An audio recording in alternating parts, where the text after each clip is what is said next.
be glass blowers. They're out there trying to make a well, they're out there trying to like make something while they're learning, and so they're not really concerned about their price points as much as those of us that are like doing it for a living, and so just with all these glass blowers, and it just felt like a race to the bottom for a long time. Like pieces that I used to get $30 for, I'd struggle to get 20 for now, and so I guess I hope that with legalization, right around the corner, that it kind of balances out all the new glass blowers and the lower prices, that the demand will start to pick up and kind of make up for the increased supply.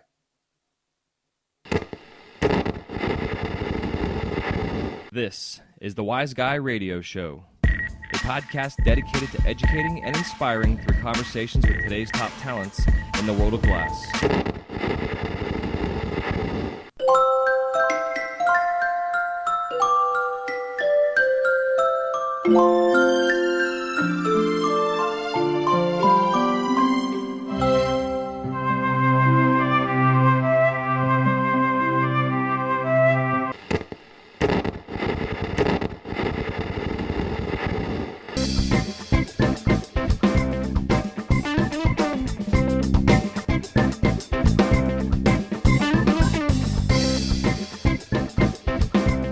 Hey, what's going on, Quinn? Welcome to the show. Hey. How the hell you doing, dude? Oh, another day, another 100 million. Yeah, man, I feel you, dude. It's been a long time coming. You and I have known each other for quite some time. Back, what was it, Glass X that you were slinging some glass for, and I was selling some. I guess I sent off some production to you guys, and you guys ended up picking up my little pigs that I was making at the time. Yeah, Yeah, but I was trying to think, like, before that, like, where the hell did we actually meet? Was it a class we took together, or was it? I was trying to remember if it was an old distributor, like an old company I worked for, because it's been quite some time. I most of my connections back then I got off of that Talk Glass forum. So that's how I usually assume I met people along the way. But honestly, I honestly don't remember. It was all kind of a blur. When I was on the road, I had a lot of different territories. I was pretty much on the road nonstop. I would go home for like a couple of days at most and then go back out for a few weeks. Hell yeah. And when I was on the road, I was constantly trying to find glass blowers in my area, wherever I was going to be, because one, I could help them out by buying their glass, and two, they could help me out by giving me a place to stay. Nice. So it was mutually beneficial, and I really didn't want to try to stay a place if I wasn't going to be able to help them out, and so since I had buying power, it usually worked out for everybody. But yeah, I generally found most of the glass blowers back then, at least, on Talk Glass. Okay. Yeah, I don't know if it was a company, because I worked for a company called Monster Glass back in the day. I helped them get a studio set up, and I remember Glass X rolling through one day, and they bought a bunch of stuff, and I don't remember if maybe you were there with them. They were over in Clearwater at the time here in Florida. Or if maybe I was up in the Carolinas and I ran into you there. I don't know, dude, but either way, I'm glad we met each other, because I know we talked about Frisbee golf a lot and stuff right outside of glass. It's always fun. But before I get too far off the rails here, if you want to get us started though with just giving us your superhero origin story and how you got introduced to the flame. Sure. Well, so I live in Asheville, North Carolina, which I'm sure a lot of you know is kind of a glass blowing mecca on the East Coast. We have easily 200-300 full-time pipe makers here. We have 3 to 5 distributors operating at any given time. We have 15 to 20 different head shops. We've got a lot of glass here. So I was in college. I was doing the typical college space cadet acid head thing, and basically we'd eat a bunch of acid and wander around downtown, and one day I came across this glass blower named a Carrion.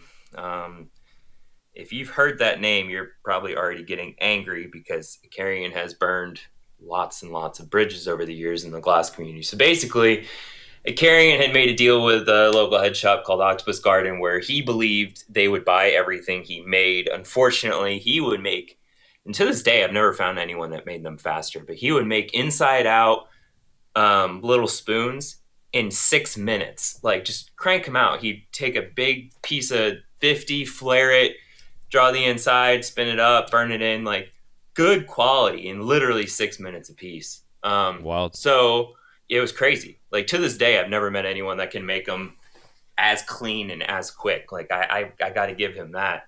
Um, so Octopus Garden was like, what the fuck? Because he would show up with hundreds of these things like every other day. And they're like, we can't buy all of these. He's like, well, screw you. I'm going to sell glass right in front of your store. So he started slinging glass like literally on the sidewalk in front of their store.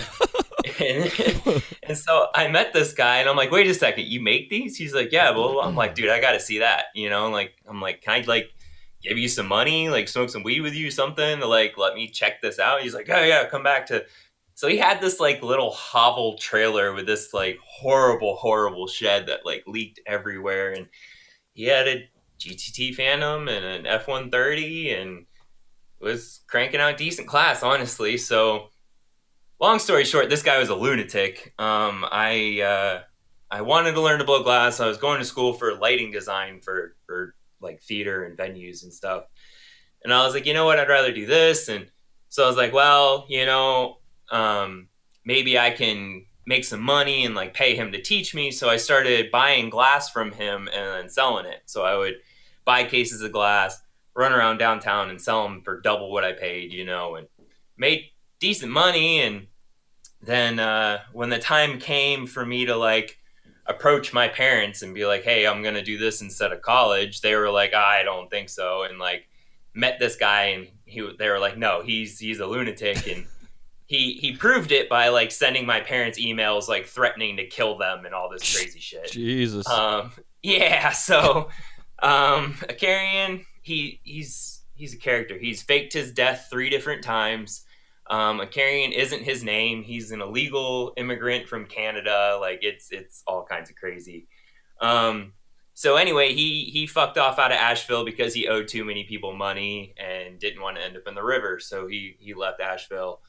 So I kind of was like, whatever. And I don't really have the glassblower around anymore. I guess this isn't going to work out, and kind of had a bad taste in my mouth after carrying. He ended up stealing like 2 or 3 grand from me, like DVD case full of a bunch of like software and DVDs and stuff and like a camera and all this stuff. And so I kind of was like, I guess that's just, not going to work out. And so a couple years later, I'm walking around downtown and I see a guy selling glass and he's got a table set up. And, when I did it, we didn't have a permit. We had good running shoes, Right. like, so to see a guy out there with a table, I'm like, oh shit, like this dude must be like somewhat legit, so I start talking to him and, yeah, it's Jeff Pieces. Everybody knows Jeff Pieces. Nice. So Hell yeah. Yeah, so I met him and I'm like, dude, like I used to know this crazy glassblower and like I miss hanging out like in his studio. Like,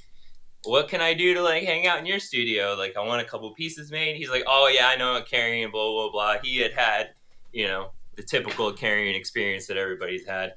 But he's like, yeah, man, he's super chill. We're both from New York, and so he's like, yeah, come back and hang out. And so I go out to his place and he's literally got an easy up with tarps draped down the sides of it and like extension cords run out to it and like a couple of box fans and like a Natty 3A or 2 Natty 3As sitting piggybacked on top of each other with like a big tip on one and a small tip on the other. And that's what he's blowing glass on. That's and awesome. It was incredible. To this day, I still say Jeff Pieces should make his glassblowing name Easy Up because damn, what a good name, Right. like perfect origin story, So anyway, Jeff and I became fast friends. I would do the same thing with him where I would buy glass off of him, run around downtown and sell it. And I saved up. I got, by the end of the year, I had 3 grand saved up. I was ready to use it to buy my equipment. I bought the worst torch ever, a mini CC. It's terrible. I bought a small kiln, bought, regs, all that. And right when I was ready to set up, Jeff moved to the beach. So I had nowhere to set up. I was like, damn it. So he had shown me Talk Glass, the forum. And so I was like, you know what? I can't set up right now, but I can learn. So I literally read every single post on that forum twice. I went back to the oldest post in every single like thread or whatever and read them from when that forum started until that moment and did it twice. Did it over the course of like a few months.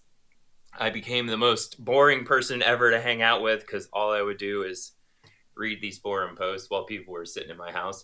Um, so I made a deal with my parents that if I continued to go to college and graduate, that they would build me a shed to blow glass in um, once I graduated. So I did, and they did. I set up my equipment up there. I started blowing glass, started making little pendants and shit.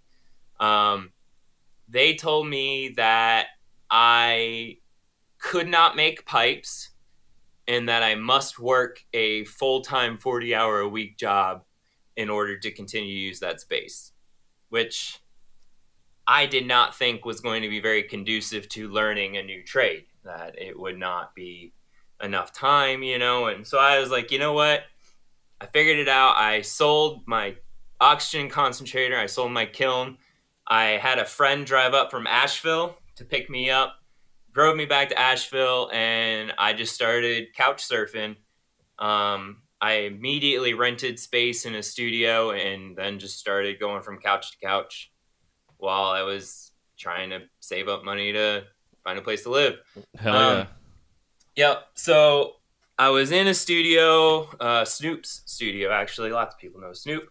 I was in Snoop's studio, and Noah, the owner of Glass X, came in and we started talking. And he's really personable. Like if you're even remotely like connected to the glass industry and he comes across you, he wants to know your story.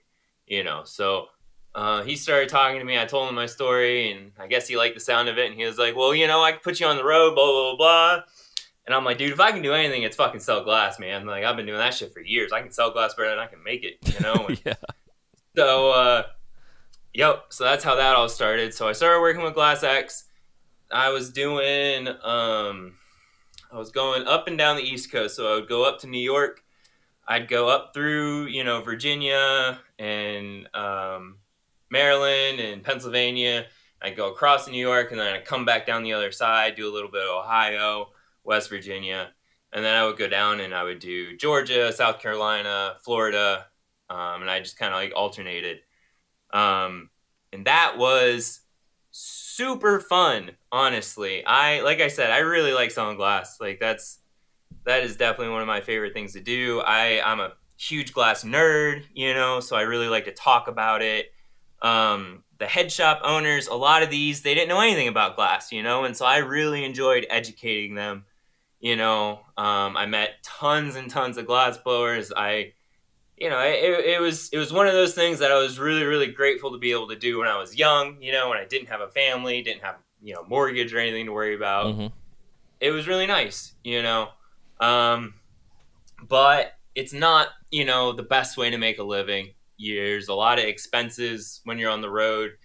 You know, hotels and stuff. It's really expensive. It ends up being, you know, averages out to like $120 a day just to exist on the road. Yeah, yeah.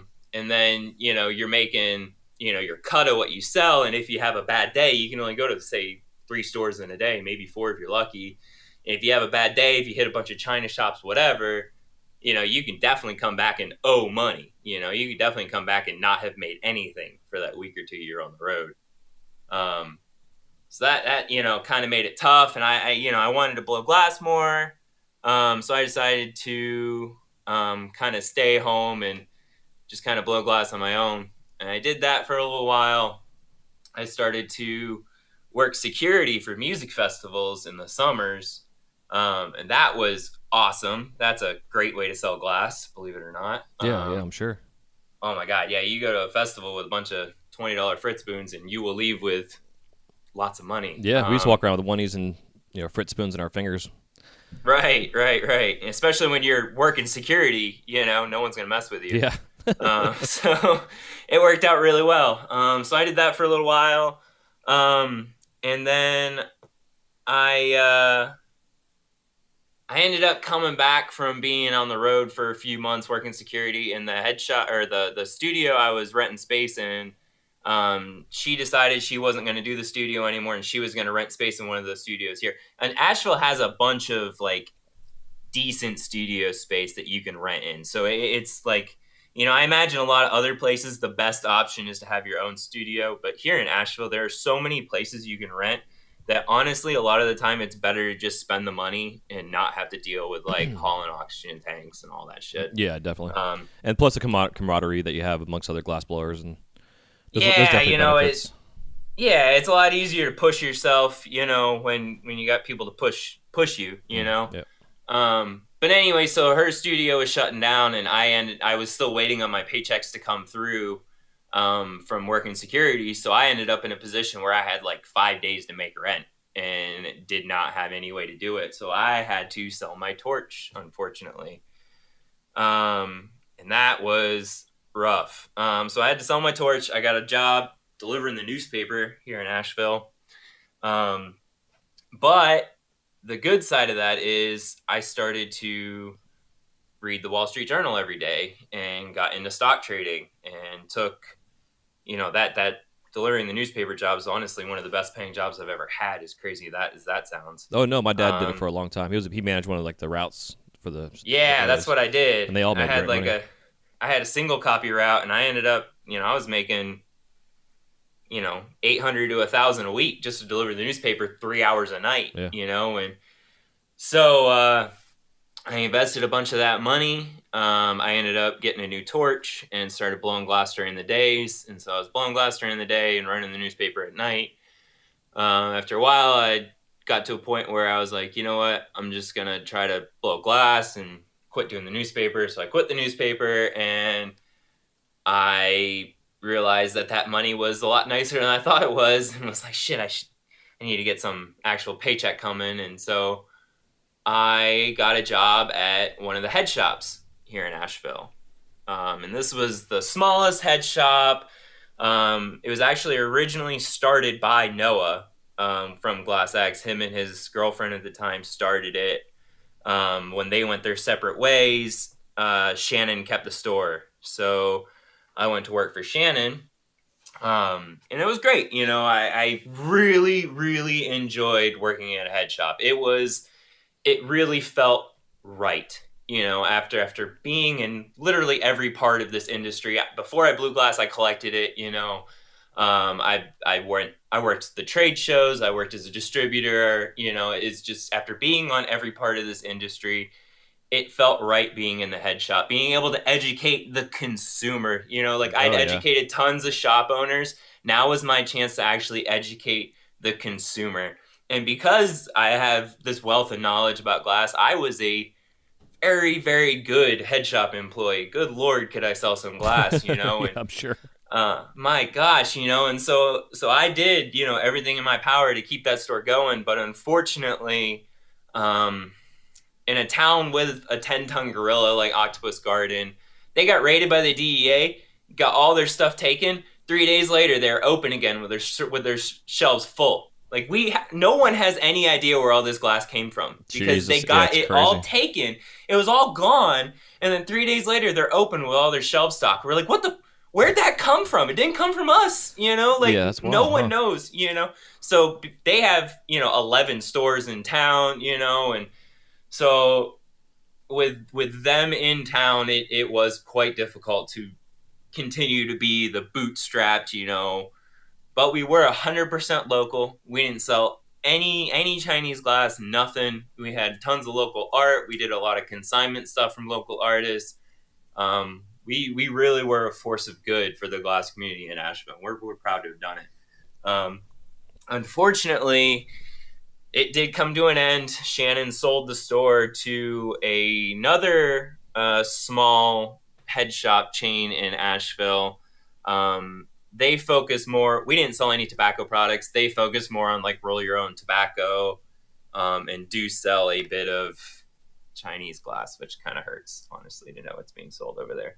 But what are Yeah, you gonna yeah, do? yeah, What are you exactly. gonna do? Yep. So unfortunately, with the store closing down, I had to go get a real job again. But I have my studio 100% set up. All I got to do is move my kiln out there, and I will be blowing glass, hoping by the end of today I will have a flame from my torch and a hot kiln in the corner.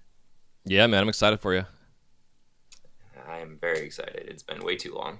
So to kind of back up a little bit with the first Carlisle you got. So like I remember back in the day when I was trying to find my first torch, I got a minor bench burner because that was what I was working on. I was working on that or a national, going back and forth between the two.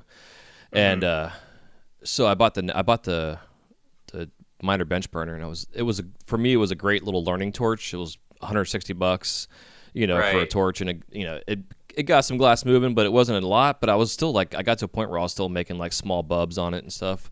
Oh That wow! took me like 3 hours to make. Yeah, Wrapping rakes kind of shit. But I was still doing it, But it was such a soft torch that it really made me work slow and like learn the material. I couldn't rush it. Like you jump on a GTT and it's like, even nowadays I get it. I'm not used to the GTT still. I'm used to them with solid work, but with hollow it's a whole nother situation. But then I jumped up to my Carlisle, like the regular CC, and it was like, still it's a nice gradual slow burn, but it still has more surface area. With that, with the Carlisle Mini, was that just like a surface mixed flame? Is that what all that thing was? Yeah, it's their version of the minor. That's what basically. I figured. Yeah, it's their version of the minor, but I swear it is colder. Like, so I went from my Mini CC.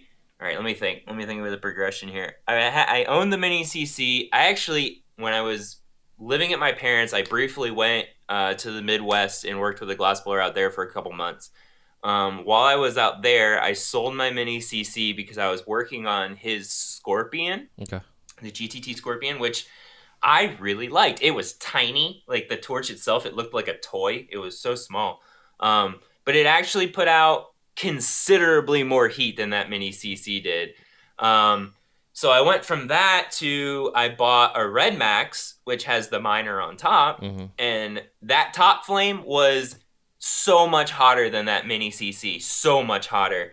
I don't understand. Maybe, I just didn't know what I was doing, whatever. Sure, I'm open to that. But, oh my gosh, I need to work on one again. Now that I know what I know, I need to put my hands on one again and see if it was just me not knowing what I was doing. But that thing, it was like I swear like a butane lighter puts out more heat than that damn Mini CC did. Like, it really was the coolest torch I've ever worked on. Like, it just did not put heat into glass, like, at all. Like, I really felt like I kind of slowed myself down by getting that torch out of the gate just because it was just so bad. Like, I don't know. But I got the Red Max. The Red Max did a lot better than I'd worked on Carlisles at that point. I did not like that the premix gobbled up my striking colors.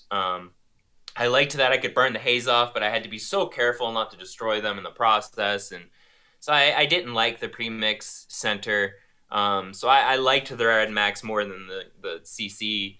But once I got a GTT, it was over. That's the end all be all for me. And granted, I've never worked on a Herbie, and I can understand how having that like fluffier flame can be nice for some things. It feels like maybe like a Phantom mounted on top of like a 75 mil Herbie would be like the ideal torch, but that's a lot of heat. Yeah, Jesus. That Mini CC certainly was not. That much I know for sure. Yeah, man, the Herbie's weird, dude. I used my brother's a couple years ago when I went and saw him in Colorado, and I've never used one before, and I've seen him used. Like I took a class with Joe Peters and Peter Moeller about 10 years ago, a little less than that.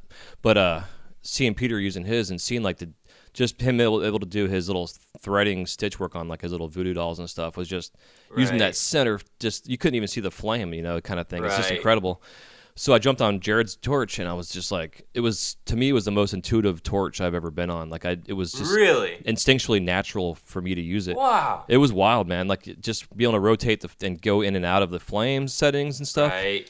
It was super strange, but what I found is that I couldn't get it hot enough, and I've heard that from some people. Is like they're saying like it's great for all kind of stuff, but it's not like the hottest torch compared to like Mirage or something like that.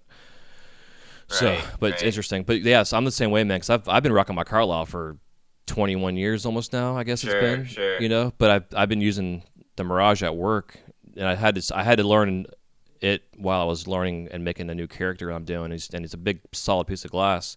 I kept getting devid issues, and it's just all kind of, it was just pissing me off. And I just, I Right. eventually figured it out, But recently I was making some ornaments there. I had to do a tree topper for a guest, and I used my Carlisle at Magic Kingdom to make the tree topper.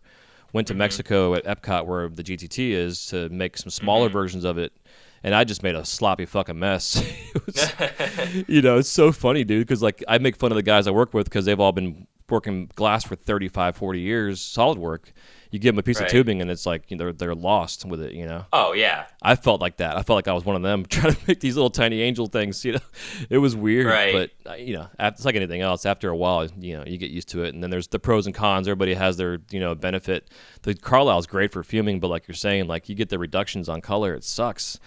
Right. I'm always using my right. hand torch to try to burn off some of the haze, and certain stuff. Exactly. That Exactly. I want. But unpopular opinion. I prefer my Phantom over Mirage. I have worked both.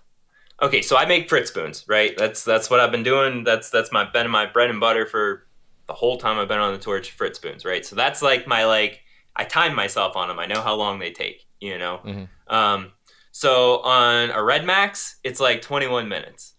On a Mirage, it's like 16, 17 minutes. On my Phantom, it's like 11, 12 minutes. Now, the difference is with my Phantom, I can make a flame that is a millimeter or two bigger than my center without having to run my outers too small. Mm-hmm. With the Mirage, I cannot get that mid-range flame. And I live in that mid-range flame. That I run that mid-range flame more than anything else because it's the perfect size for heating and stretching and like when you're working with a small frit spoon.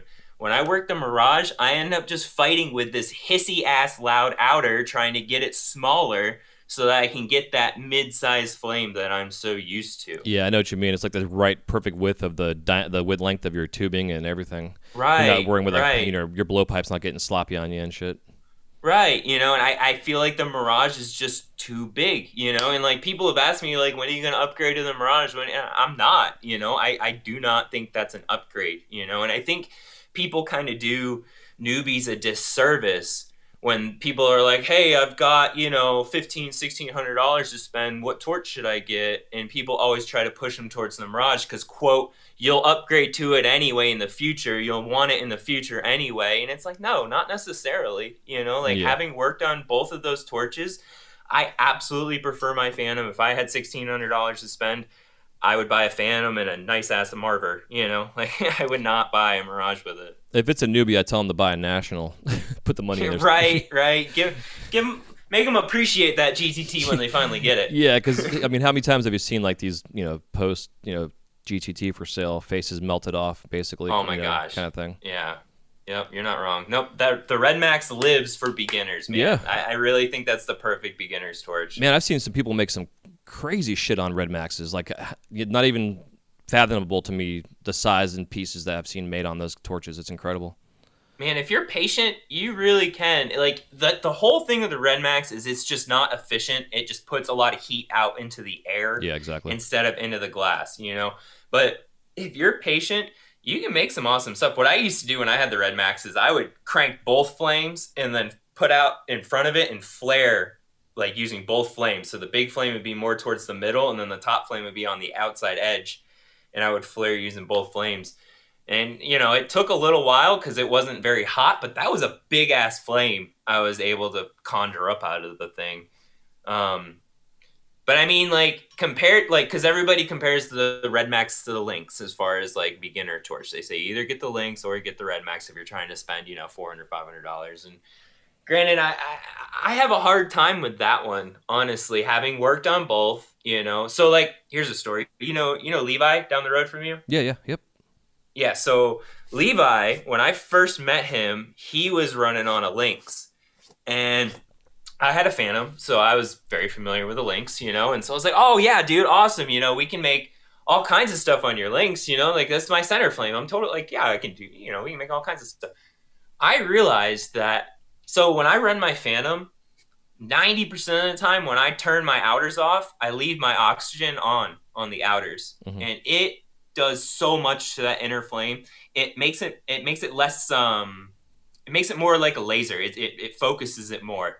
It puts a lot more heat into it. It really it like supercharges that inner flame. I did not realize how much having that outer just to put the oxygen onto the links. I did not realize how much that increases the abilities of the links until I worked on a standalone links. Like he's got pictures on his Instagram of that piece we made.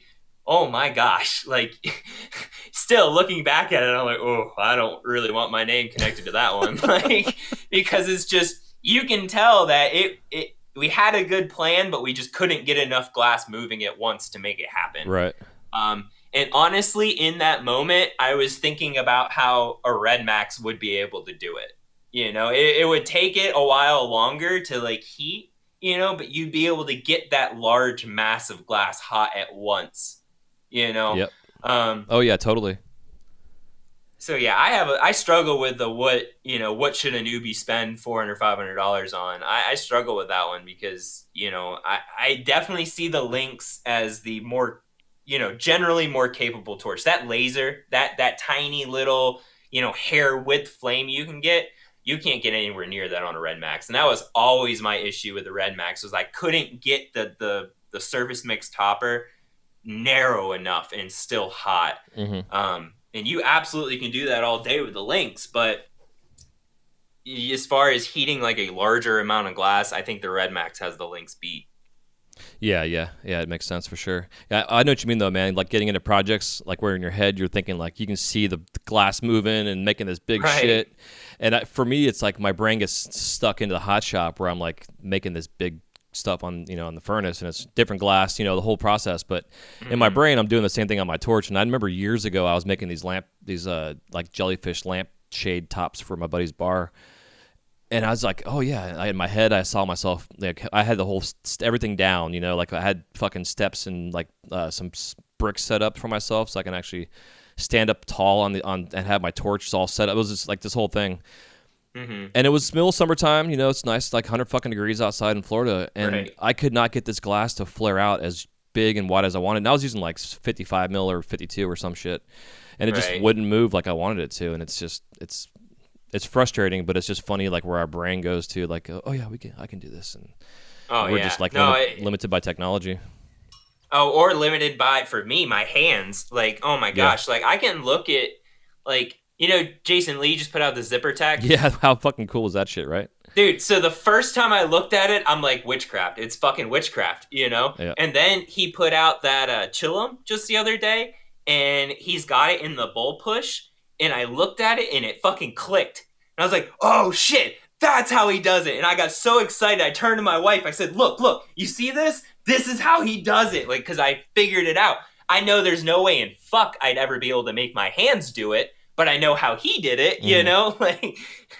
Yeah, it's amazing. I remember years ago he did a video just showing him doing his wigwags, and it was like it was like a sped up video, and Right. we all like recorded it and then slowed it down to kind of see the tech. And I was like counting his process and every wig and wag, and he has like a mathematical equation and kind of figures out how he's making his pattern, so it's all like really pretty and looks nice, and works in like 3 5 7s in terms of how many wigs and stuff he has going on. Right, right. But I was stoked that he did that because he's been such an innovator in the industry for so long. Like when the staircase tech came out and people and like the overlays and the double layer wig wags and all this other window shit he's doing, everybody's like, what the fuck? Because Right. like back when I started doing this shit, I had to go to smoke shops and I'd see stuff that were like checkerboard patterns and mosaic patterns. Like there was somebody that was, I don't know who it was back in the day making this stuff, but it was just, I was completely just mind blown by it. And I would go home and try to figure out, are they laying the color down first and then doing like an outline, filling the grout in a sense in, or like are they doing the grout first and then filling in the color? And You talking about those frit scratch guys? I don't know. They weren't really frit scratch. It was like literally it was like a mosaic pattern. Like it was like puzzle pieces all put together on a pipe, Huh.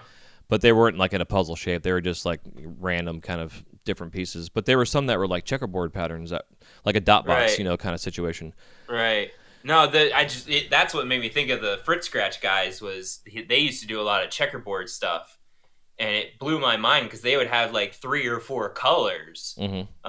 And that's exactly what they would do is they'd lay the frit and they'd scratch it back, and they'd lay frit in behind it, and then they'd scratch it back. And having done that, I have a lot of respect for that because that is not easy to get precise, because you're working against the clock the whole time, so you have to do it hot, Yeah. and yeah, that is not easy stuff. It's one thing to see it and go, oh, okay, that's how they do it, and then another thing to actually do it. Yeah, exactly. The 100 times you got to make it, and you may figure it out by that point in time. Oh, I'll never forget one of the best quotes. I think it was Nathaniel Dark who said this to me. He may have gotten it from somewhere else, but for every awesome heady on the shelf, there's 2 just like it in the trash. Exactly. Yeah. Hell yeah. Yep. Yeah, For it's so everyone true. that makes it out the door, there's 2 more just like it that didn't. Yeah, it's so very true. It's like that video that Jason Lee did years ago of him smashing that bubbler on the wall because it had like one little tiny imperfection in the Yup. piece, and everybody's like, "Oh my god, what Yep. the fuck? Are you crazy?" Yep. Well, you gotta have those high standards, when you're taking those high prices. Yeah, exactly.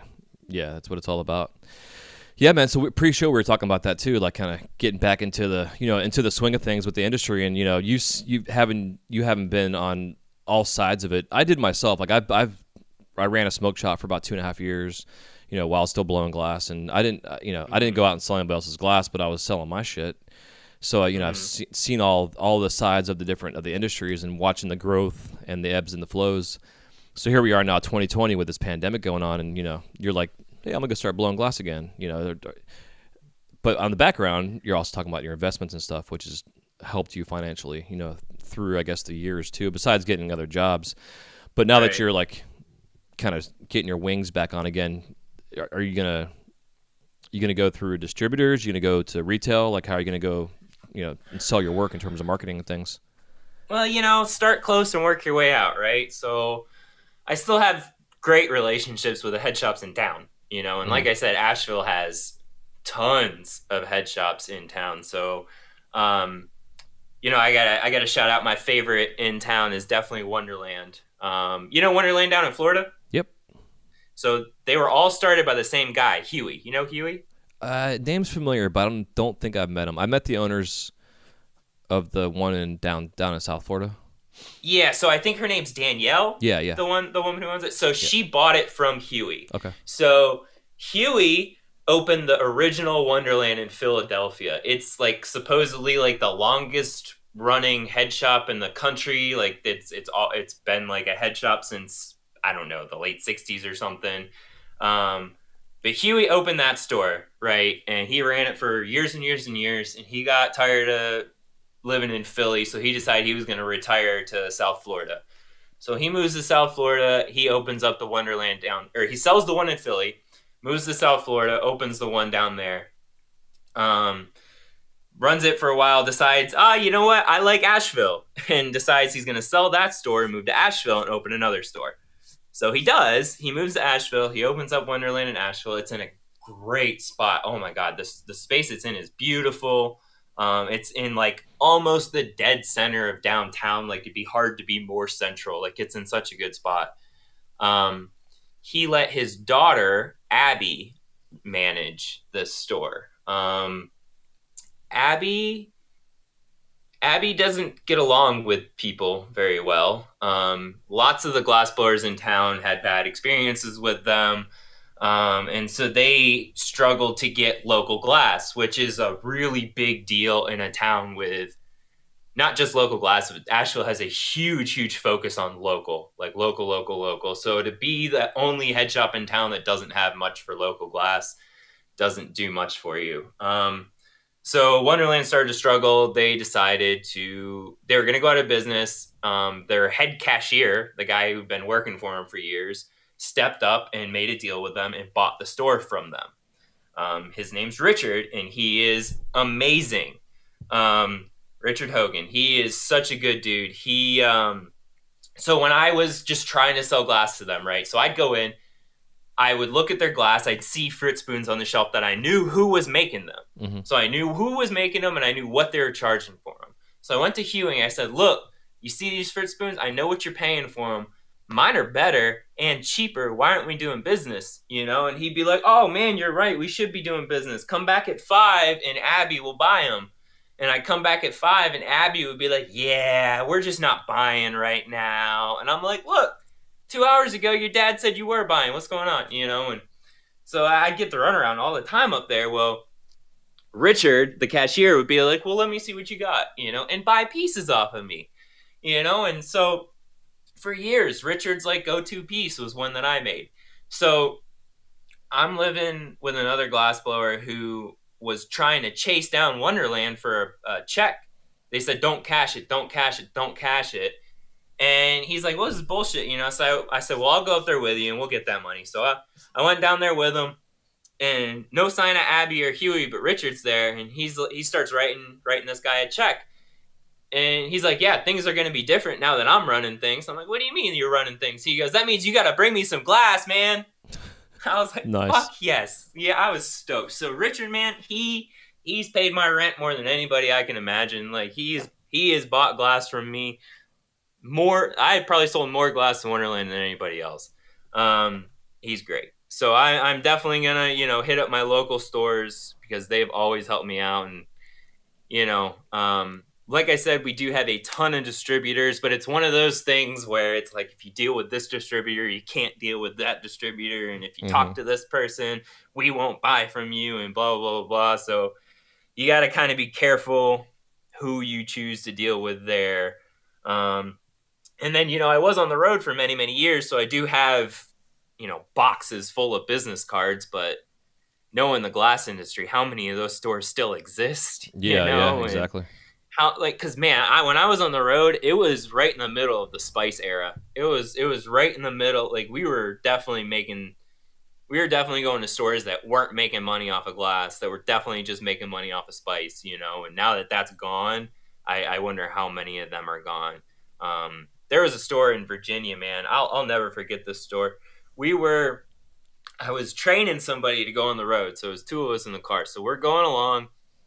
And it's somewhere in like mountainy Virginia. So like we're going around all these twisty, curvy roads, and we're used to mountain roads. We live in Asheville, you know, and there's these pull-offs, you know. So like if your car breaks down, you're not just like in the middle of this curvy, blind road. Yep. You can pull over, you know. So in all of these pull-offs, there's 2, 3, 4 cars with their people with just like their stuff piled up, like baby strollers and like TVs and like kids toys, and we're like, what the fuck? Like they look like they're like yard sales in each of these things. Like so many, like we probably saw 30-40 people, you know, on the way to this head shop, pulled over on the side of the road selling their shit. We're like, what is going on here? Like this is crazy.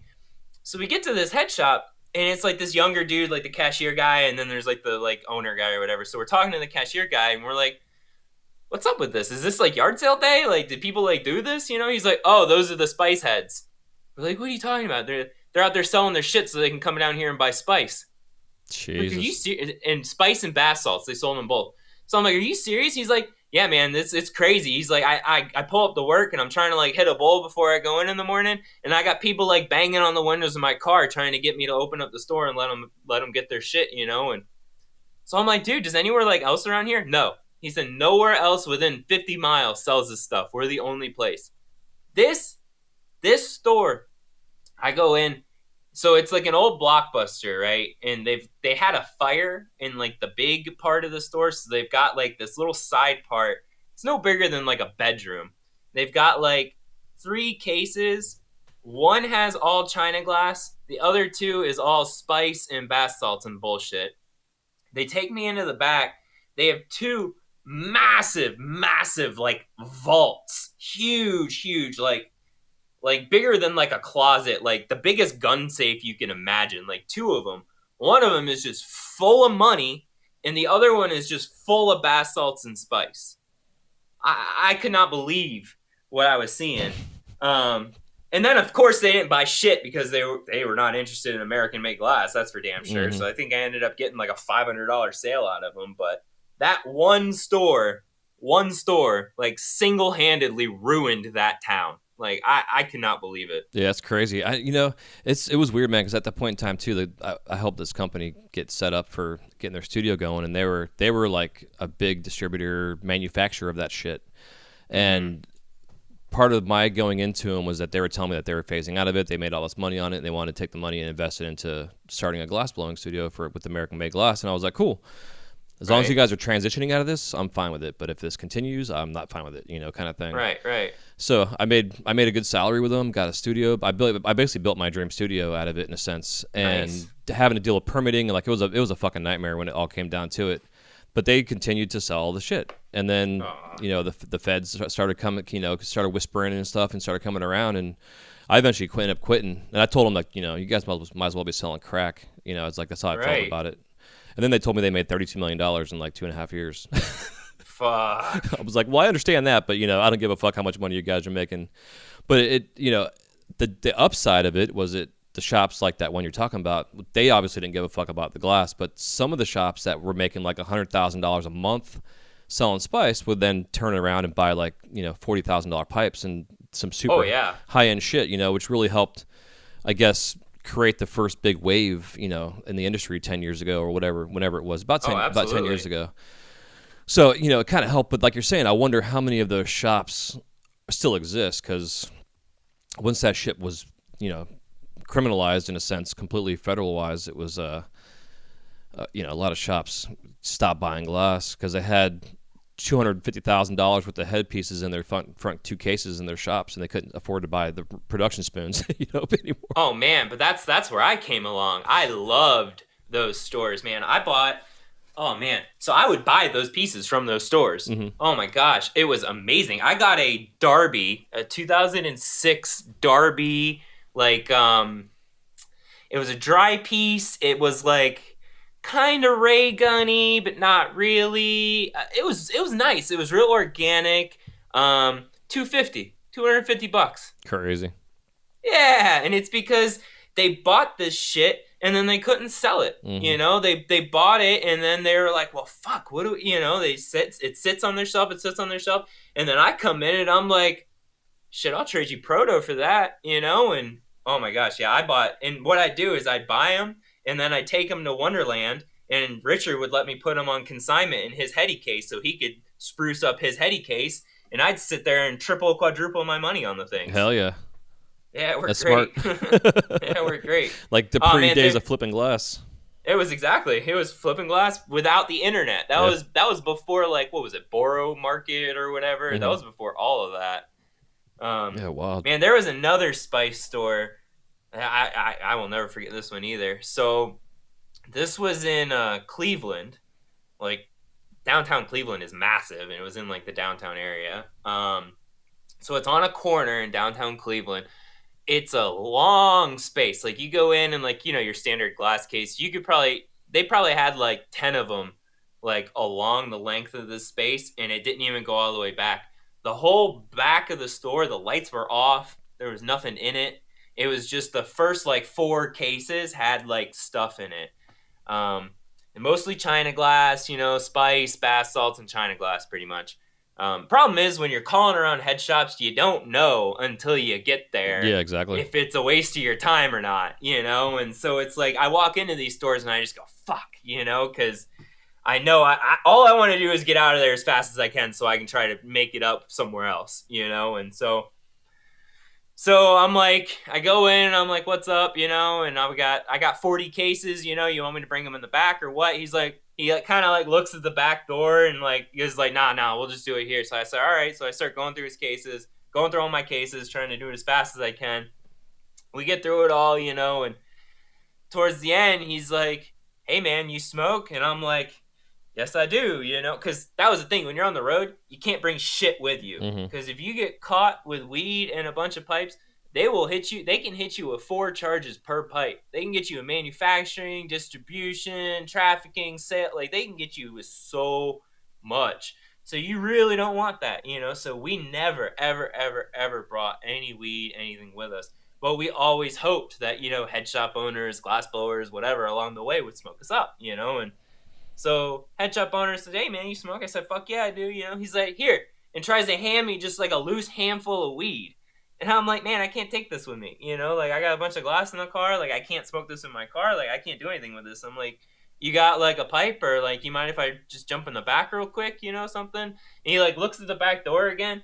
And it's like, nah, we'll just smoke it here. Give me that. And so he sits there and rolls a blunt on the head shop counter with the door open in downtown fucking Cleveland. So I'm sitting there like, all my alarm bells are ringing. Oh, I'm I'm sure. like, this is all bad. Yeah, Like, what the fuck? I'm real grateful my car is like a block away at this point, because I'm like, man, if they commit, like, I had already put all my glasses shit away. I'm like, worst case scenario, I'm getting a fucking weed ticket in Ohio, which is like $200. It's not the end of the world. But I'm Mhm. like, this is fucking crazy. It's like, I've smoked weed in head shops, but after hours, doors locked, like not in downtown Cleveland with the door open. So he rolls this thing, lights it, hands it to me across the fucking thing. And I hit it. I'm just staring at that door. Sure enough, a fucking cop car pulls up and stops at the light right outside. And I'm like, take this motherfucker. Like, I don't want this shit. Take it. He looks at him. He goes, fuck them. If they come in here, I got bigger things to worry about. So I'm sitting there like, what is in the back room? Like, at this point, I really am just like, something bad is in that back fucking room. Yeah, Yeah, sounds I'm like it. pretty. He said he was making his own spice, and that was what was back there. But I'm like, man, that might have been back there, but someone else was back there too. Like, Yeah. Jesus, like that was one of the sketchiest moments of my distribution career. I was fucking terrified. Yeah, that is no fun. While you're saying that, dude, I think I remember you and I actually made a road trip from St. Pete area to Orlando to New Galaxy Gifts Yeah. smoke shop. Mm-hmm. And I think that I drove you. I think I drove you out there, or maybe I went with you in your car. I don't remember what it was exactly. Mm-hmm. And that was like my introduction to that shop. I don't know. It just popped in my head when you were talking about shops. I was like, New Galaxy. I haven't even heard that name in my head in probably 5 years. I was gonna say, are they still around? I don't know, honestly.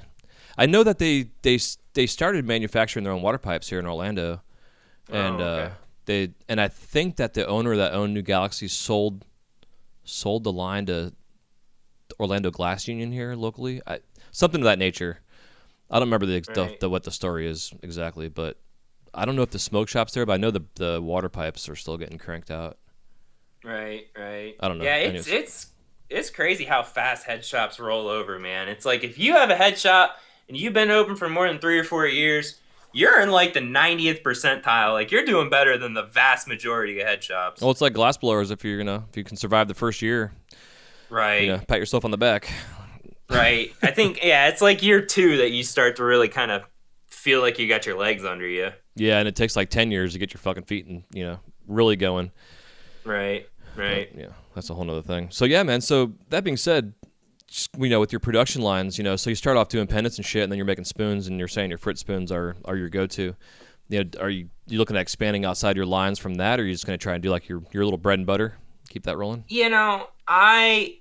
Since I got all my bills paid, I might as well explore a little. You Yeah, know what I mean? yeah, Like, not many times in my glass career have I not had to do it for a living. The vast majority of my glass blowing I've had to do in order to pay rent and shit. And crazy story, you can't pay rent with pipes. You yeah. can't just give them pipes and they give you rent. It doesn't work like that. And selling it is a full-time fucking job. Like, it really is.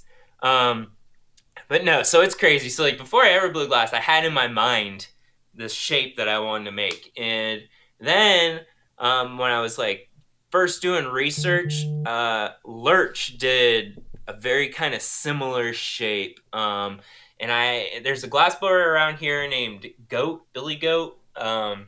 And when I was just a collector, I had a piece.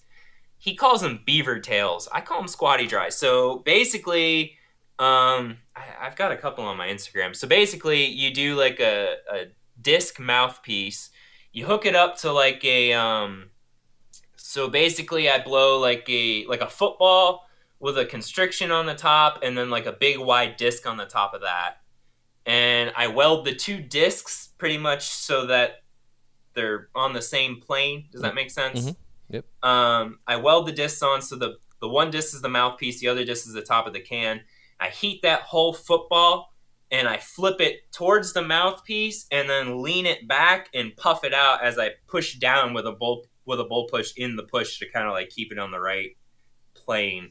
Um, but it looks like kind of like a boot with like the tongue sticking out on the top. I don't know. People have told me they look like toilet bowls. I don't know. I call them squatty dries, but I really like them. So my one thing I've always like sworn by in glass, like so there's diffusion in bubblers. Everyone wants to diffuse the smoke. They want to break it up. We used to have the ash catchers, the diffuser stems, all the like the tree perks and all that shit. Oh God, It's no. all, Right. the concept is still valid Yeah. when you're looking at a dry pipe. The concept is anytime that smoke hits a surface, anytime it contacts anything, it's going to deposit resin. There's a finite amount of resin in that smoke. The more you take out of it, the less there is in it. The less resin in the smoke, the less resin ultimately in your body. So the rougher you are with the smoke, the cleaner the smoke is ultimately going to be. So I like to design my pipes with as much in the way of the smoke as possible. So with that design, when you smoke through it, the smoke comes down into the base, expands, then constricts back to go through the small hole back to the disc mouthpiece, expands again in the disc mouthpiece, and then constricts again before it comes out the hole in the front of the mouthpiece. So once you do all that, the smoke that ultimately comes out of the vessel, compared to like your typical spoon, is quite clean. I really like the design. I smoke out of one every day. In fact, I sold it to a head shop. I sold it to Wonderland here in town, and then a year later they still had it, so I went back and bought it back, and I use it every day. Nice. Hell yeah.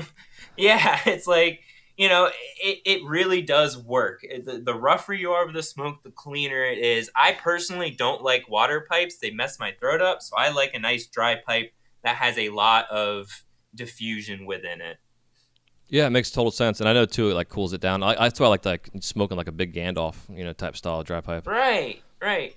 Well, the funny thing is, the dirtier your pipe gets, the better it's doing its job Hmm. because it's grabbing that resin out of the smoke. So I'm sure you've noticed some pipes get dirtier faster than other pipes. It's because those pipes are doing a better job at cleaning the smoke than the other ones. And you can even make the argument that a dirty pipe is going to provide cleaner smoke than a clean pipe. Because when you get a brand new pipe, that first couple hits on it, they're always really harsh. Oh yeah, And totally. it's that smooth, slick glass surface. Once you use it once or twice, you get that thin coat of resin along it. That's a bumpy surface as opposed to the smooth glass surface. That bumpy surface has more surface area to grab more resin out as the smoke runs along it. Interesting. Yeah, I never thought about it like that, which makes sense. I don't clean my pipes ever. It's like the worst person in that, cleaning the shit. I also like to see how long it takes for them to change colors, from start Right, to finish. It's always fun. right, right. But yeah, it makes sense. You don't get the cleanest toke, but then you get into like into rigs and stuff, and they have to be clean because then you can get mold buildup and all kind Oh of yeah. fungus and weird shit going on. Anytime you add water, I don't know. I personally, so I had to have throat surgery when I was younger, and ever since then, any water pipe, even the smallest little rig with the smallest little bit of water, any water pipe just rips the throat right out of me. Huh. So it's just not for me. Interesting. Hell yeah. So speaking of 2020 here too, how have you been managing this year so far? You've been riding the waves of the chaos. It's actually been pretty much business as usual for us, honestly. Well, I guess my wife's store. So I work at a factory. My wife manages a toy store in the downtown area. Okay. Um, the toy store, they also own a boutique, like a clothing boutique that's like right around the corner. That boutique that got the windows shot out and got looted during the Black Lives Matter protests in the beginning of the summer. Brutal. Yep. So that happened, and then immediately after that, the store flooded. So they've had a lot going on. But yeah, because I'm a factory worker, and because apparently we're essential, we've just been continuing to crank along. I must say, I really like the social distancing. As someone who doesn't like people near me or touching me, I Hmm. really like that I have an excuse to not have people around me. That's nice. Yeah, we've been saying the same thing. Yeah, it's like if that can just stay, that'd be great. I Right. don't know why people need to be in my space in the first place. Yeah. Like, Yeah. Yeah, like we're over at Disney hanging out and, doing our thing over there in the lines and stuff. We're like, man, I wish this could stay like this forever. right, right. No, it's been pretty calm. The biggest annoyance for me, honestly, like I said, I'm setting the studio up. I'm setting it up in an old barn on my property, and before I put my thousands of dollars worth of glass equipment in it, I wanted to make sure it was secure.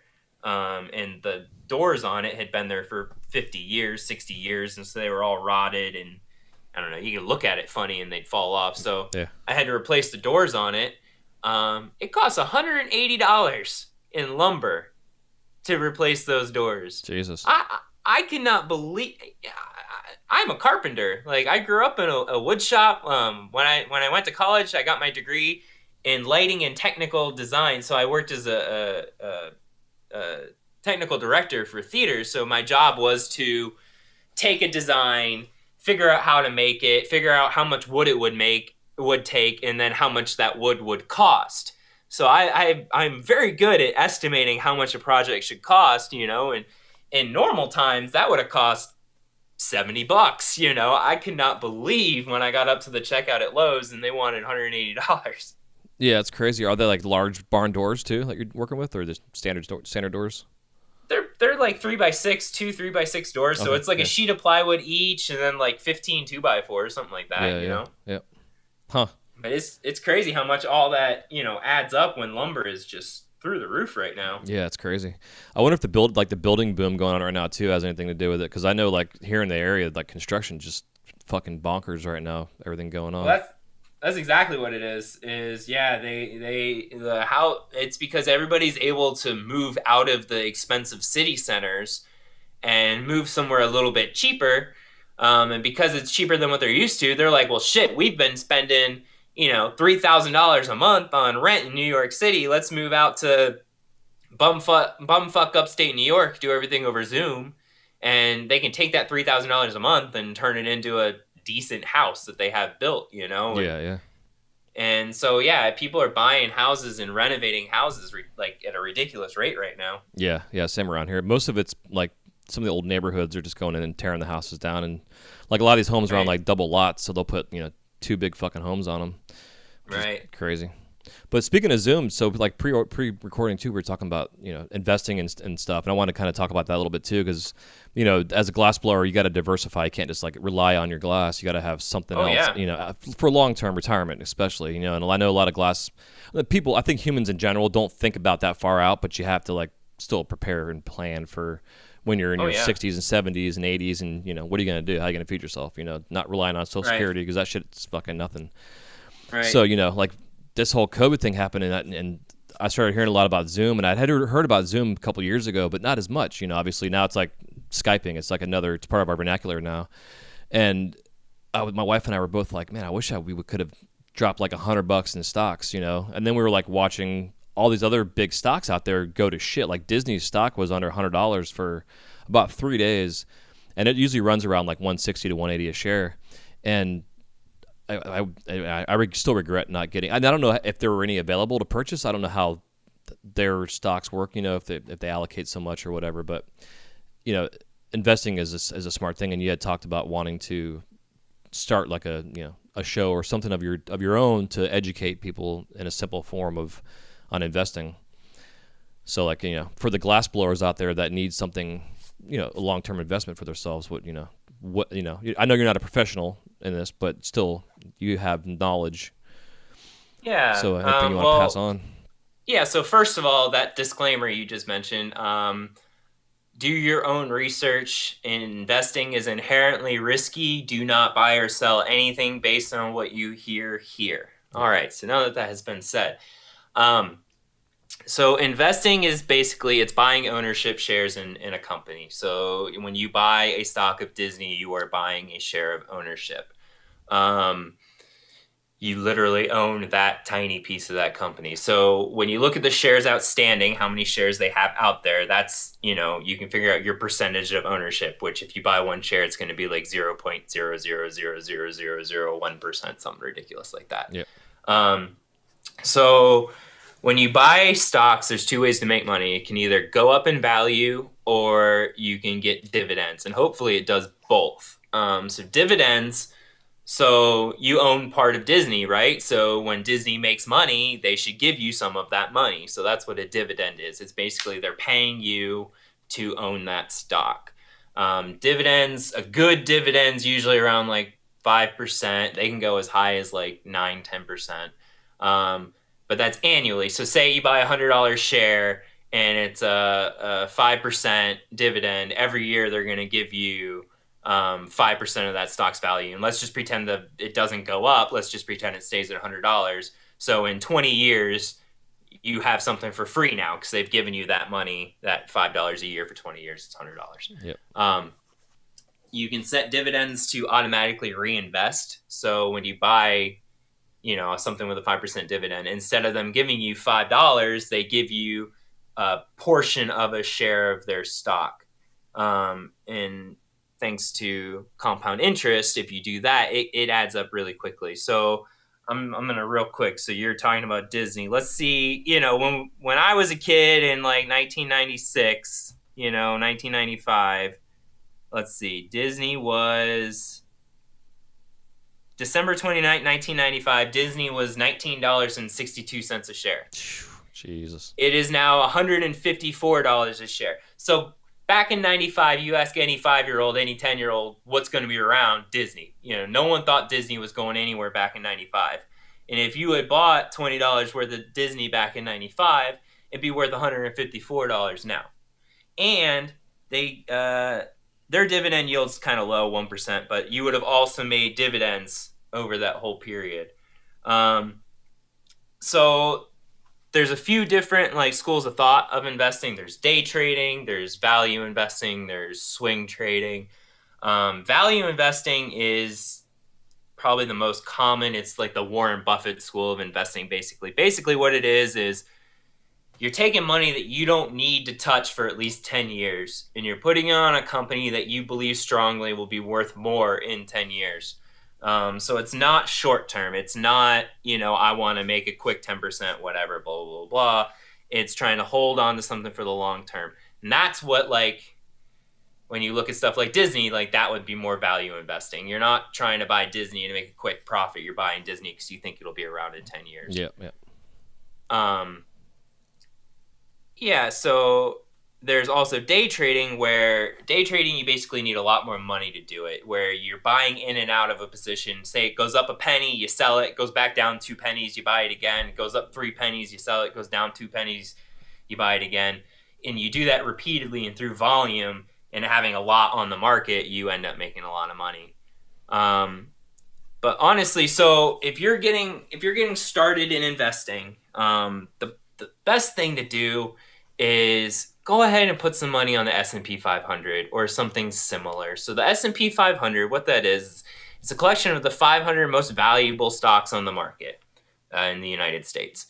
So those stocks are generally going to perform well. They're the 500 most valuable, so they're generally going to perform well. So when you hear like the S&P 500, it's up 1%, that's what it's talking about.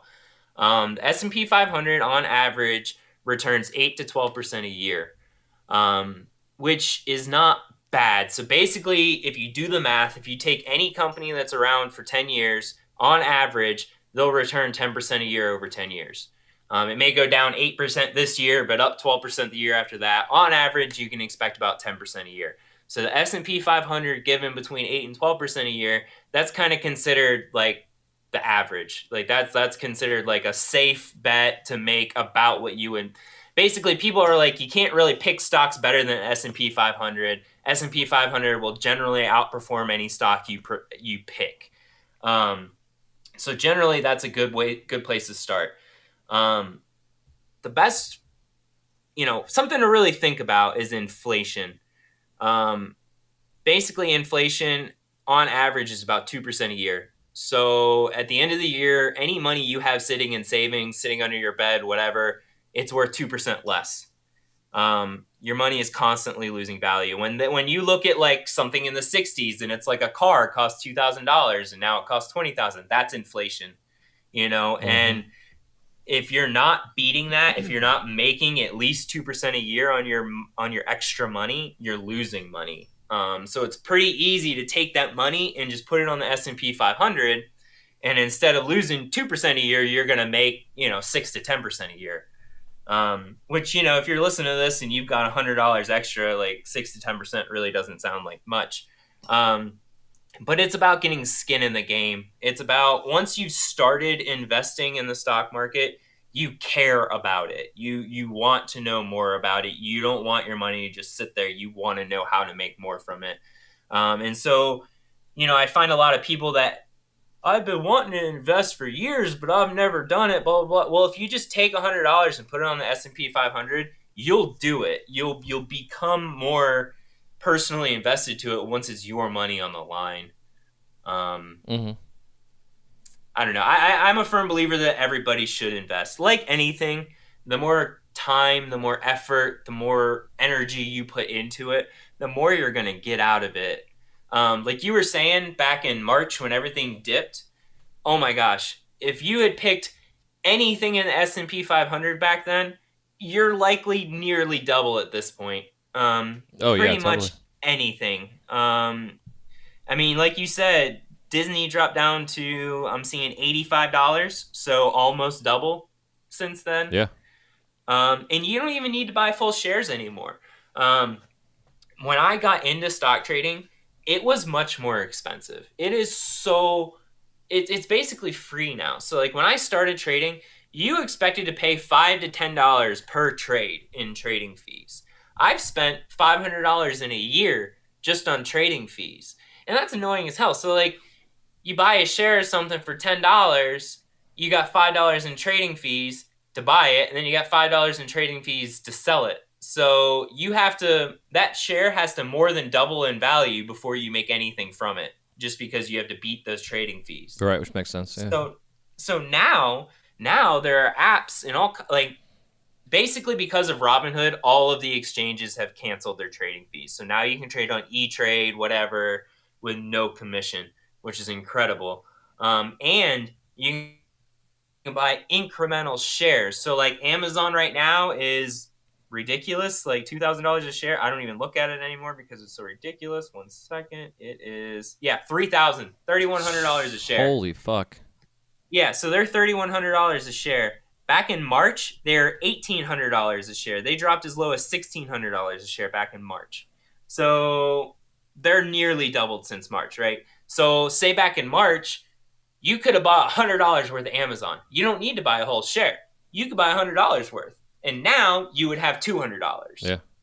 Because you don't need to buy a whole share, but whatever percent it goes up, your money goes up. But the more full shares you have, the more money you make. So one company I'm really invested in right now is Virgin Galactic. I'm a firm believer that space is going to be the next big market. It's when space tourism and mining and things get up there, it's going to be a huge industry. There are very few publicly traded space companies, and Virgin Galactic is one of the biggest. So SpaceX is not listed. You cannot buy shares in SpaceX. You can buy shares in Tesla, but they are not SpaceX. They're just owned by the same person. So Virgin Galactic right now it's like $30 a share. They IPO. They started on the stock market at around I think $10 or $12 a share. Right now they're at around 30. So if you bought it at $10 a share, you had one share, and it's up to 30 now. You've made $20.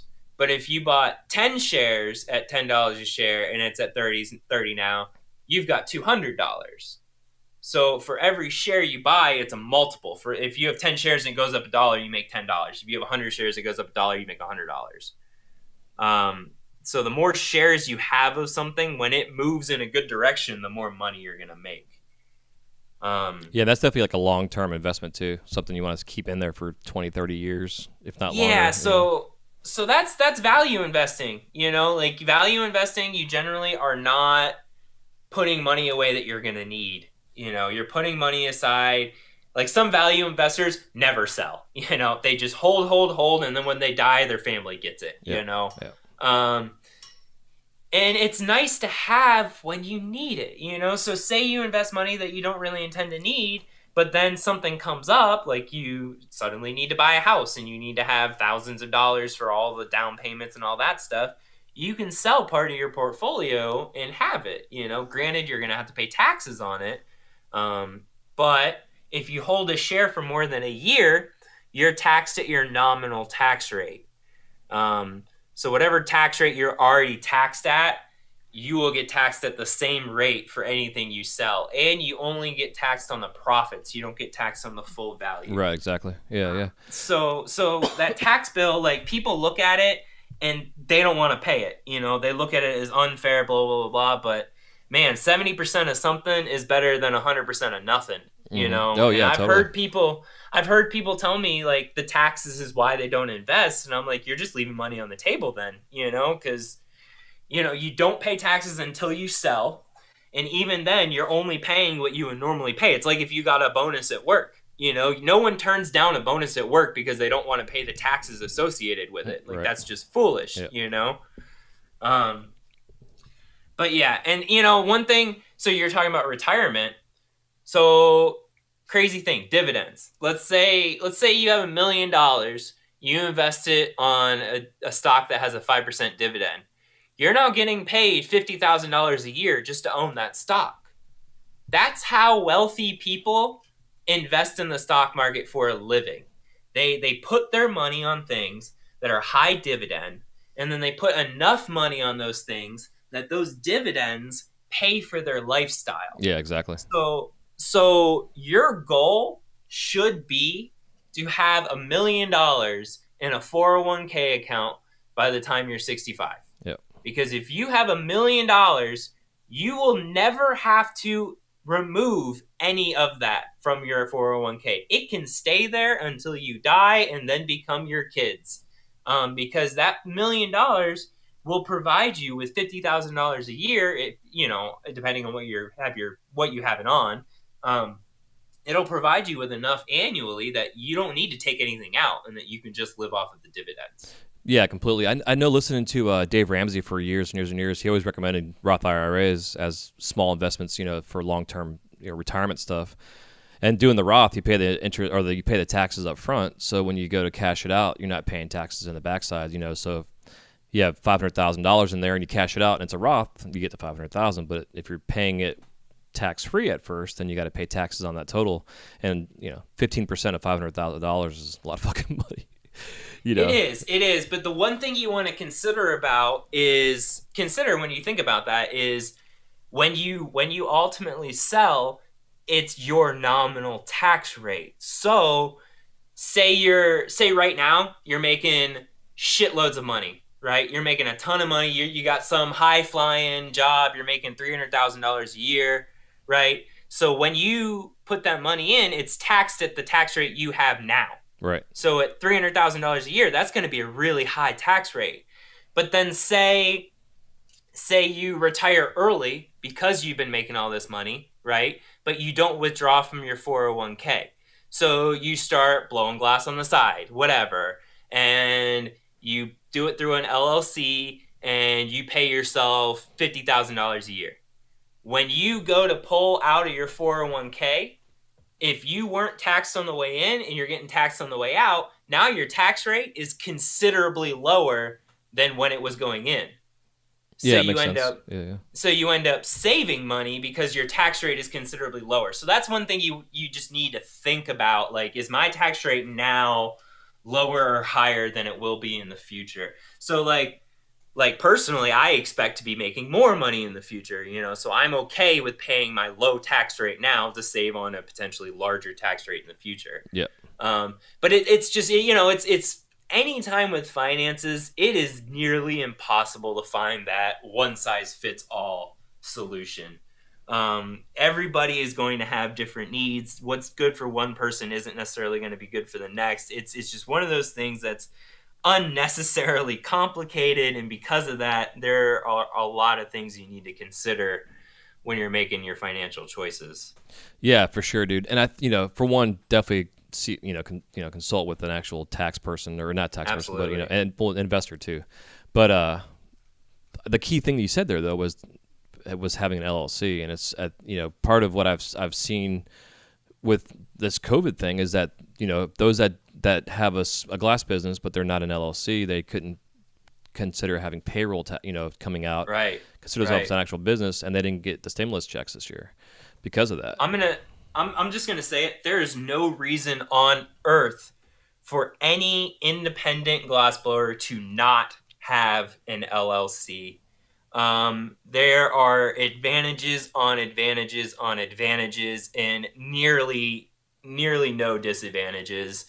Yeah, you're gonna have to pay taxes, but you're gonna be able to get home loans. You're gonna be able to get a car loan when stuff like this happens, and there's the payroll program. You're gonna be able to get that. Like, Yep. you're gonna have a paper trail. You're gonna be able to be tax exempt on all your supplies. Like, there are so many reasons to go ahead and do it. It's not hard. It's not expensive. You don't need to do legal Zoom, all that shit. Those things are really expensive. Look at your local resources. Look at your state resources. See what their forms are, what their fees are. Like, a lot of the time it's a lot cheaper and really easy just for you to do it by yourself. Granted, yeah, you probably want to have an accountant. You probably want to deal with a tax specialist. But man, there is no reason to not have an LLC. Like, what we do is not illegal, guys. Like, we should be above board. We should be paying taxes, and we should be getting the benefits associated with it. Yeah, exactly. Yep. Be legit. There's no reason not to be. Absolutely. And I mean, you can set up 401k accounts, you can set up business bank accounts, you can set up so like what I do is I have my LLC, I do all my investing through my LLC, and then because it's a pass-through entity, I only get taxed on 80% of the income. So I save 20% on my tax bill just by running all my investments through my LLC. Right. Yeah, it makes sense. Like, there's no reason on earth not to have an LLC if you're doing something for yourself like this. When you go to buy a house, they will laugh at you if you can't show income, if you can't show it through an LLC. Like, Yep, exactly. Yeah, and like I said too, you pay yourself a salary. It's just way easier just to function as a business, and then you're not stressing about shit because you know that you have money put aside for materials and your rent and your right, everything else right, and your food. Everything. right. No, And you're paying your there's taxes. yeah, it, in my experience, the vast majority of glass blowers either are or were junkies or dealers, and that's fine, but that's not the industry you're in anymore. The industry you're in now, you can do the legal things, you can do it the above board way. They're happy to take your money for taxes. Like, it's just there's no reason on earth to not register a business. And the costs are different depending on where you are. In North Carolina, where I am, it's $100 to register it, and then $200 annually to put in your annual report. But that's it. That's it. Beyond that, it's just paying the taxes that you honestly should be paying anyway. Because I don't know, I like driving down roads and having schools and Yeah, hospitals and things like that. yeah, Like, exactly. Yeah, absolutely. And if you're paying yourself a salary, then you're having money going to Social Security down the road for retirement and shit. If you don't right, do an IRA, which you should anyways. you But then you're absolutely also should. then you pay your quarterly taxes, so you're not your estimated at least your Schedule Right, C's, so exactly. you're not worrying about this $30,000 tax bill at the end of the year if you're making that kind of income. You know. Yep, I put 40% of everything aside, and that's usually way more than enough to pay the taxes. Yeah, yeah, exactly. I always preach like a 30-30-30-10 kind of thing, Right, and have that 10% as just on the side just to cover whatever is missing. right, right. No, you got to set it up right. You gotta. You're only hurting yourself down the road by not doing it now. Yeah. Like, there's no reason to wait. Yeah, and with things like QuickBooks, and then you got home professionals out there that like my tax person. I think I maybe 1 year paid $100 because I had to do 2 years worth of taxes, Right. and it cost me $100 for to do my taxes, and shit was done properly. She saved me a ton of money that she was able to find, and it's just Right. it's so beneficial just to take it seriously. And if whether you're day one on the torch or you've been doing this for 10 years, there's no better time to start than now, as they say. Well, the LLC is valuable for everything. Like I may be different. I'm like a compulsive side hustler. I don't know, chronic entrepreneur or something. I see dollar signs everywhere, and so even without glass, it's still nice to have the LLC just to run all that stuff through, just Hmm. to save on taxes and be able to show actual income. When we bought our house, I was very, very glad to be able to show that extra income. Like without that, it would have been nearly impossible to prove to them that we're making enough. Yeah, yeah, exactly. Yeah, it's so important, so important. So, well, dude, I think that's a good place for us to take a quick break. Thanks for sponsors, and then time Sure. for us to get into the crash in the kiln round. Sounds great. All right, cool. We are back. So the crashing in the kiln round consists of 7 questions, I believe. I've been wanting to count these questions for so long, and I still haven't. But I think there's 7 questions. But you can give me a 30 to 60-second answer on them, or expound upon them as most people usually do. Sure. And the first question I always like to ask, which is a toughie, is if there's any living glass artist out there that you haven't worked with yet or collabed with yet. Who is it and why? All of them. Right.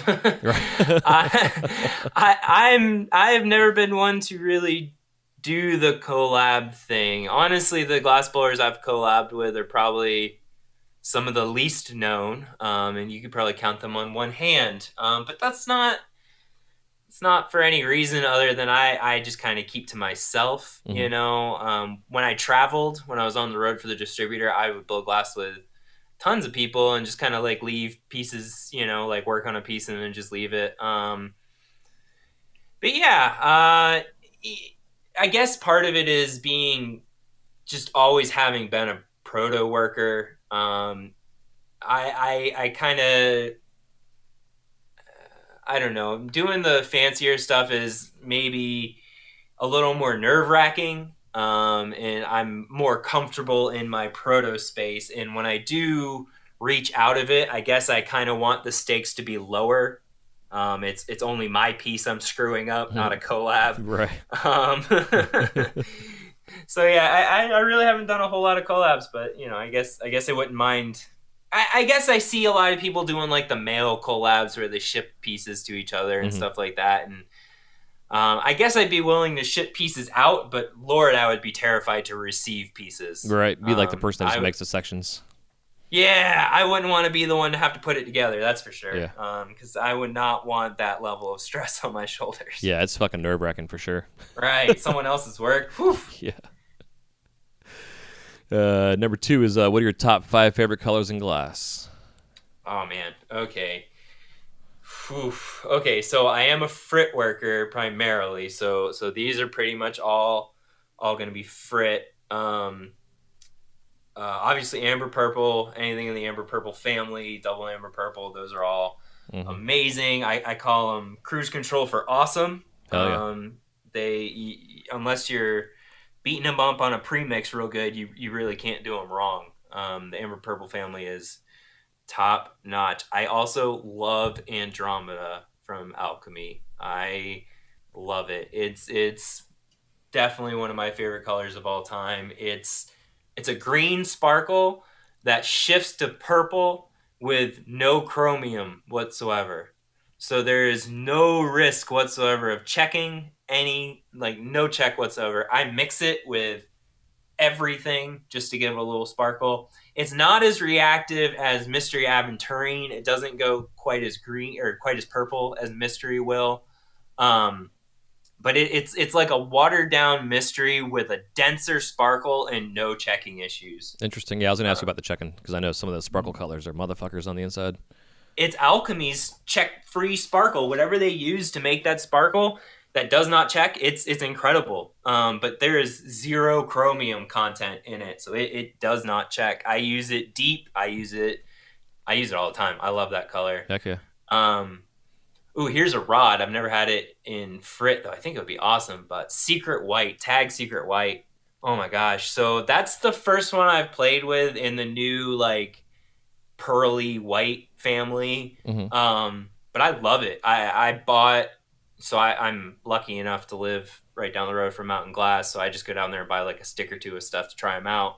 I went down there and got a stick of their odds, and it was glorious, and went back and bought a pound. I never buy a pound of anything in rods because I normally just go down there and like take all the boro bits they have and buy just boro bits and then use those for like my like little grippers and stuff. But yeah, I bought a whole pound of that stuff just because it was incredible. Um, I desperately miss the original Rasta Gold. Hmm. As far as line work goes, that is the single best yellow. I hate the crayon yellow in tube pulls. It waters down real bad. That Alchemy Rasta Gold, the original before all the cadmium crap, that was definitely one of the best colors in the palette. As far as, I don't do a whole lot of tube pulls, but when I did do tube pulls, that was an essential color. And experimental green. Oh my gosh, experimental green is incredible. You got to know how to work it. It's too dense out of the factory. It comes really, really dense. So like I said, I use it mostly as frit, but I'll mix it with everything. I'll mix it with aqua, white. I mix it with Andromeda. I mix it sometimes with amber purple, but I'll mix it down so it's like 25% experimental green and then a bunch of other stuff. And when you use it, you get a really consistent bright green, but you have to water it down with something else. If you use it by itself, you get a really dense, almost black. But if you water it down with, I've used North Star Yellow, like the strikey yellow works really good. Alchemy Aqua works good, whites. But yeah, if you mix experimental green down with pretty much anything, it is one of the nicest, brightest greens you can get. Yeah, it's beautiful, all encased, and see that nice Right. green going out of it. Oh, it's beautiful. Yeah, We it's used to call it checks cashed. nice. Yeah. Anything you use experimental green on, that check's gonna cash. Yeah, it was a hype color for a while. It was like one of the early on hype colors for a while. And it I was think it only was the first. I think it was the first experimental to go full production. yeah, probably. That makes sense. And it's funny when I say hype too, I don't mean like hype amongst like collectors. It was just hype amongst like the glass blowers using Oh yeah, it, we all you know. loved it, and it's because it's so buttery. It doesn't Yeah. boil. It works really nice. I used to get it mixed up with my cobalt rods, like my dark cobalt. Easy to do. Oh Yeah. man, it would drive me nuts. I'd go to do like some wrapping rakes, and I'm like, what the fuck is this? And then I realized I was wasting Right. all this experimental green. Right, because back then it was crazy expensive too. It was like $120 a pound when it Yeah. first came out. Yeah, times have changed. Color's still expensive, but Right. definitely right. a bigger palette. So, having not had a lot of time in the studio, but you still have had your fair share, what's your worst injury in the studio? I had a piece of glass stuck in my foot for like 6 years. Oh, yeah, I've had that before, too. Yeah, that was a fun one. Was it for being I've barefoot in the studio? flip flops. Yeah, Flip flops. yeah. Mhm. That was when I learned to not wear flip flops in the studio. I still have plenty of scars from gashing myself open. I think I'm in the minority though, as I've never had to go to the hospital for a glass blowing industry or injury. Nice. Yes, I haven't either. I probably should have a couple times, but I never went. That's what super glue's for, right? Yeah, exactly. Rub some dirt in it. Right. Well, see, that's the thing. It's like you cut yourself, but you also cauterize it, so it works out. Yeah. Yeah, I even put my hand on my flame twice. Like I still didn't go to the hospital, Oh yeah, I'm lucky to have never done that. I've got a giant beard, and that's been singed a few times. I've gotten like hunks of glass in it a few times, but I feel like it's saved my chin a few times. Yeah, I would imagine so. I know I find glass every once in a while on my head, on my scalp, and I'm like, what the fuck is that? And it's like, oh, it's a little piece of cobalt or something. It took me a while to figure out what was going on, but I'll get like little glass splinters in the tips of my fingers, and then they'll work their way down my finger to like a knuckle, and then they'll like bump up and eventually like poke through the skin. it took me ages to figure out like what was happening there. I'd get these little bumps and it was like, what the hell? And I'd eventually like nip it open and find a little piece of glass. And I'm like, how am I getting glass in my knuckles? And it's not. It's coming in the fingertips and working their way down. Yeah, it's so weird how the body rejects it like that. With your foot, Right. did it ever come out of your foot? I eventually cut it out of my foot because I got tired of it. It would move slightly. It would like change its position and start to hurt, you know. Mm-hmm. And eventually, I just got down there with a utility knife and chopped it open and got it out. Hell yeah. Mine ended up eating a hole in my foot just from the years of like walking on Oof. it. And it would like start to push itself out, and I would take a step, and I'm like, "Oh my god, what the fuck is that?" And then I would, Right, like you're saying, right. then you remember what it is, you know. And I looked at my foot one day, and I had like this, just like rotted out little tiny. It wasn't big, but it was enough to be like, "That's fucking gross. What is that?" Right, You know, right. my body couldn't reject it, so it just like ate itself out, kind of thing. It was weird. Yeah, it built up like a callus on the bottom of my foot where it was. So I had to like cut all the way through the callus to get to it. Yeah, but man, it feels good when you get it out. Oh my god, yeah, it's so nice to not have that bump on my foot anymore. Yeah. If you could describe the sound of glass cracking in one word, whether like an actual sound that it makes or like, you know, a psychological sound that you feel internally, what would it be? You mean the sound that haunts my nightmares? Yeah, that one. Tink, Yeah. tink. Oh my gosh, it's like you'll have a nightmare. It's like you're in school and the teacher calls you up to the board and you look at her and she's all mad and she opens her mouth and all you hear is tink. And you're also naked while you're there too. Right, exactly. It's like, oh, like, yeah, that. And the worst is when you feel it, when you don't even hear it, when you just feel it in the handle. You're like, oh fuck. And then depending on how complex it is, you got to sit there and look at it for like 5 minutes to try to find where it went, where it happened. Oh my god, that is the worst. Because then you're like, maybe I didn't feel it. Maybe everything's okay. Maybe this piece I have 3 days into is not totally bricked. Maybe we're good. Shit, there it is. Like, Yeah, it's the worst. And I've been doing a lot more bridging over the last couple of years too. So that's like this, sometimes a bridge will pop. yep. And which is also sucks because then you're like going back to weld the piece that you're working on, and the bridge, isn't connected like it should be, and all of a Starts sudden, flopping. yeah, like what the fuck? Been there, yep. Sucks. Amateur hour for sure. Sometimes it feels like. Oh yeah. No, I'll never forget this moment. My like worst loss, I think, in glassblowing. Like I said, I do a lot of proto, so I don't generally spend like a whole lot of time on headies. I like to kind of get my proto out of the way, and then whatever extra time I have at the end of the day, I like to do funner stuff, And so this is when I was doing the newspaper and had all my bills paid, so I could be a little more adventurous in the studio. So I had spent 2 days on this huge, crazy piece. And a headshot buyer had come into the studio. This is like a studio I rented space in. A headshot buyer who was like a new buyer and like all gung ho.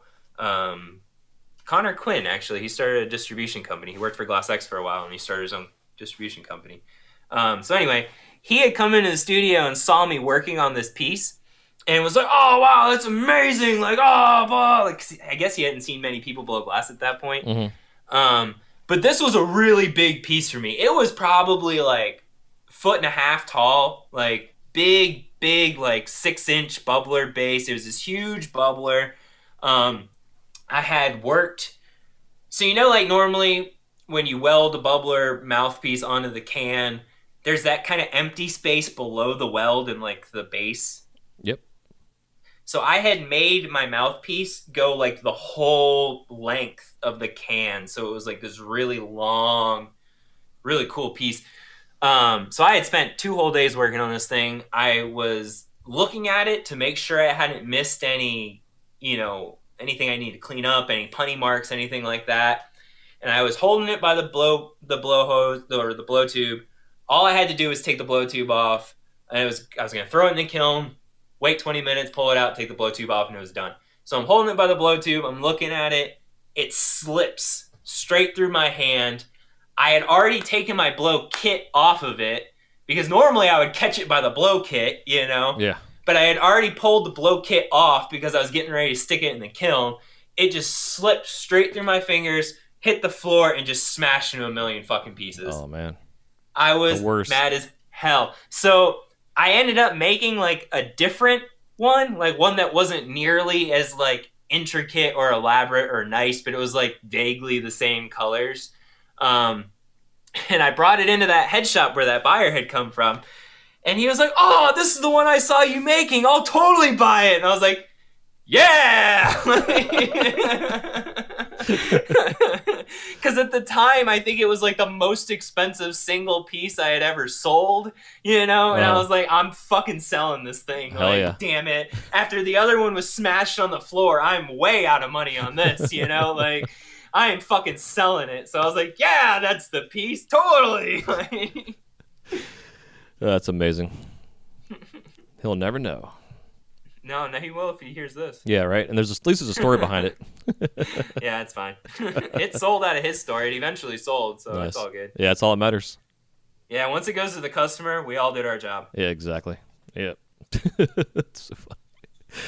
So when you're in the shop or doing your thing, are you watching TV, listening to the radio, or doing both? I like to watch shows and listen to podcasts.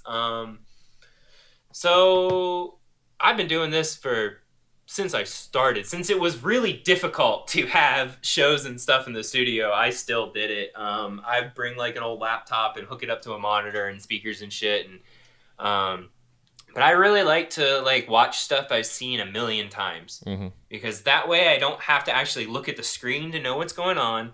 If I tune out for a little while, I can tune back in and know exactly what's going on. I don't feel the need to like rewind it to like see a part again, that I missed. Um, but yeah, so I really like to watch shows I've watched a million times. And podcasts, oh my gosh, it's like a time machine. I don't know how, but I start listening to podcasts and then like 10 hours are gone. It's crazy. Yeah, I love it too.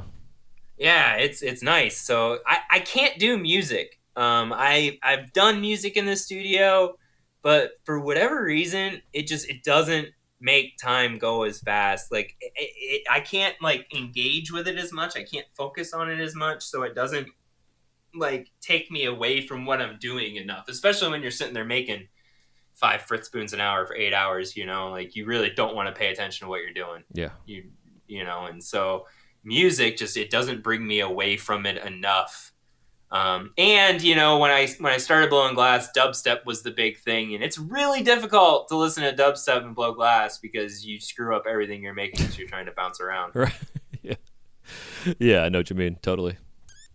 Yeah, I think after the years of listening to music in the studio, I just got burnt out. So I was glad to find podcasts or listen. I used to listen to a lot of sports radio just because all my shows were like 3-hour blocks, and it was like, oh, there's 3 hours gone, there's 3 hours gone, and Right. it goes quick. Yeah, no, when I was setting up my studio, I went and bought a $50 32-inch TV just to throw on the bench. Hell yeah.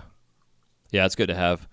I put my Yep. laptop up, same thing, and just put on Disney Plus or Netflix or some shit and just binge on whatever I haven't been wanting to binge on.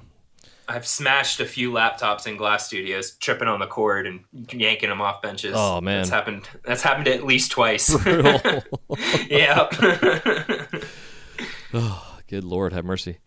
No, I smashed one. I smashed the screen of it, and then I just got a monitor and put the monitor on the bench and just shoved the laptop under the bench and just hooked it up to the monitor. Nice. Yep. You do what you gotta do. Yeah, exactly. So next one is, do you have any glass blowing themed tattoos? I don't have any tattoos, so it's not for lack of love for glass. I am not a tattoo person. I've always wanted to. I've always wanted to get a Bic lighter because I've always had a Bic lighter, like my whole life. Like that's the one thing that's like always been in my pocket, and so I've always wanted a Bic lighter, and I've always wanted, well, since blowing glass, I wanted to get the boro molecule like in a chain around my wrist. Oh, interesting. But those are the only ones I've ever really considered. But like I said, I don't have actually, so that's not entirely true. When I was on mushrooms with India ink and a needle, I accidentally put a gang sign on my foot, so now I can't wear flip flops in the ghetto. So that's a thing. But beyond that, I have no tattoos. Hell yeah, noted. The last but not least, what are your top 5 favorite tools? And that does not include your torch, kiln, or your glasses. Top five favorite tools. Definitely diamond shears. 10 out of 10 diamond shears. I use diamond shears constantly. I got the cheap ass $35 economy pair from Mountain Glass like 10 years ago, and they still work great. In fact, they've worn down over the years in a good way. So now I can get them on bigger tubing. Huh. So like when I use people's new pairs, I'm like, what the fuck is wrong with these? Because they don't accept as big tubing as I'm used to. But I love my diamond shears for my frit spoon technique, and it's crazy. Everybody does frit spoons different. I have seen 20, 30 different ways to make frit spoons. But my way of making frit spoons, the diamond shears, makes it so easy to break down the tube and hook it up to the blow tube. I love my diamond shears. So definitely my diamond shears. My blast shield bull push. I've tried a lot of bull pushes over the years, and I absolutely love my blast shield bull push. The handle is nice and heavy. It almost pushes itself. The graphite is super slick and smooth. It is not worn down. I've had the same one for 10 years. It's not worn down at all. I absolutely love my blast shield bull push. Have to have my blow kit. I cannot work without a blow kit. I am one of those. I don't care. People give me shit for it. I need my blow kit. It makes everything so much easier. I'm not going to struggle when I could just make it easier and have the tool I need to do the job. Yeah, and especially doing frit spoons, you're not like getting frit in your mouth. Oh my god, yeah. Well, really, my way of doing them, if you get frit in your mouth, you're doing something really wrong. All right. So I'll go into it a little more. That's what the diamond shears are for. So I'll take a piece of 32 and I'll cut it with the diamond shears, and I'll hook up a handle, like a solid 10 mil handle, to where I just cut, and then I'll cut off a blank on the other side. So I got like a 2.5 inch, 3 inch blank or whatever. That when you cut it off with the diamond shears, you're left with the perfect size hole for a blow tube. So I take that blank and I just pour frit in through that hole. I tag all the frit in the blank, and then I hook up the blow tube. So by the time you hook that blow tube up, all of that frit is well attached. So if you get blow tube in your mouth at that point, you didn't connect all your frit. Yeah, exactly. Makes sense. But yeah, it's because you don't have to worry about sizing that hole at all. It is the exact right size every time, which makes it super easy. Yeah. All right, so we got diamond shears, blast shield bull push, blow kit. Definitely an L-marver. I gotta have a torch-mounted L-marver. It's like a third hand made of graphite coming out of your chest. Mm-hmm. Why wouldn't you want that? I gotta have it. In fact, when I got my new Phantom, I got a snub nose, and I was worried that I wouldn't be able to get a big enough L-marver for it. So I called up Blast Shield and had them give me the biggest one I could possibly mount to that torch. I love it. You gotta have a good L-marver. It's like I said, a third hand made of graphite coming out of your chest. Yeah, man, I use mine every day. Oh my gosh, so much. It blows my mind when I see people who don't work it, or even the one that's mounted down in front on the base. Mm-hmm. It does not do the same thing. Like, not even close. Like, you can't drop a handle in it while you're sitting there dicking around on your phone for a second. Yeah, exactly. Like, that's what I use it for all the time. Right. Everyone does, Like, you can't do that, Like, you got to drop it through the flame to get there and then back through the flame to get out. No, Like, no, you got to have the top mount Omarver. And my old school pencil sharpener. Old school pencil sharpener. Hell yeah. Because I buy the little copper-clad graphite rods, and I just shove them in my pencil sharpener and sharpen them down to reamers. So that way I have just dozens of the things everywhere, so I can just at any moment grab a good pencil reamer. I use those things constantly. Hell yeah, not to mention the ones that you have that are like the octangle style graphite ones that you snap the tips off of, and you gotta... Oh my gosh, I don't even buy those things anymore because I destroy them so quickly. Yeah, I haven't bought one in years. I use my bowl push. I have an old like big ass 1-inch bowl push that I use for like any flaring or anything like that. Heck yeah, dude. And that, you're saying your bowl push is like 10 years old. I've noticed over the years the graphite has gotten a little softer. I guess I'd say. I don't know if that's what the case. It's just a different quality. It seems like because really? Like my bowl push, I've been pushing bowls with it for 20 years. Right. And I know like part of my when I would do apprenticeships, one of the things I would give my apprentices when they would like leave the nest was a bull push that I'd make them from hand. And I would, I'd buy the raw material and then, do my thing with it to get it the right shape and whatever. And over the years of doing that, I noticed the graphite got a little softer. It wasn't quite like as shiny and compressed hard-wise. Yeah. It could also be the brand. I don't know. I'm sure there's different grades of graphite. Right. I don't know. I know Blast Shield makes a solid-ass bull push, man. They are incredible. Oh, and never one with the stupid tungsten on the tip. I don't understand those things. Like, every time I've used one, it's just destroyed everything. Like, I cannot do the tungsten tip. It doesn't... The only place I see it being useful is when you're doing, like, a drop stem bub, and you're trying to keep your stem from flopping around. Like, that's it. Yeah, exactly. Like, beyond that, I cannot see a single use for it. And people, like, live or die by those things, and it does not make sense to me. No, dude, a buddy of mine had one, and I would just do, like, pushing bowls and spoons, and I would forget that I had the thing on there, and I just would fuck it up every time. Right. Like, and they're like, well, it keeps your bowl hole the right size. If you can't fix your bowl hole size, you're doing something wrong. Yeah. It takes 2 seconds. You heat it with a little bit, and you just touch it with a pencil reamer, and you got a perfect bowl hole. Like... Yeah. I don't understand. It doesn't do anything for me. Yeah, I don't get it either. But then some folks say that a blow hose or an Elmarver is a crutch too. So crutch or not, I can make quality work without hating myself at the end of the day. Right. Like, come on, dude. I don't know why none of us had blow hoses fucking 20 years ago. It's like now that I have it, it's like, oh my god, that blow torch in it or blow hose and a hand torch, that combo, and the Smith hand torch has been around forever for jewelers and stuff.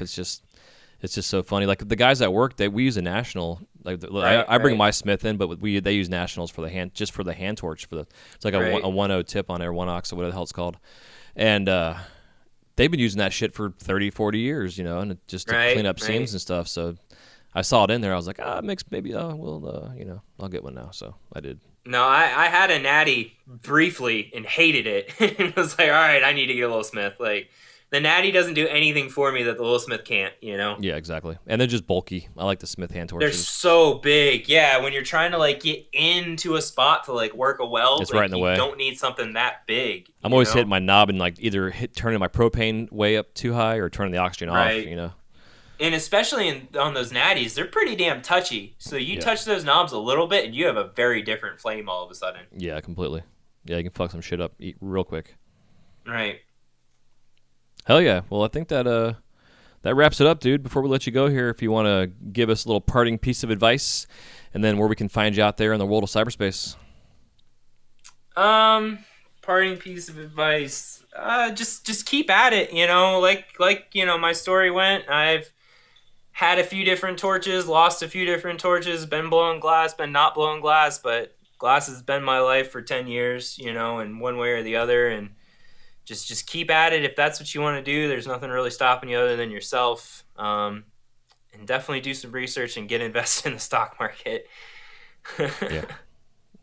Yeah, completely. And where can we find you out there in cyberspace? Where can you find me? So Instagram's probably the best. TLKQ on Instagram, at TLKQ.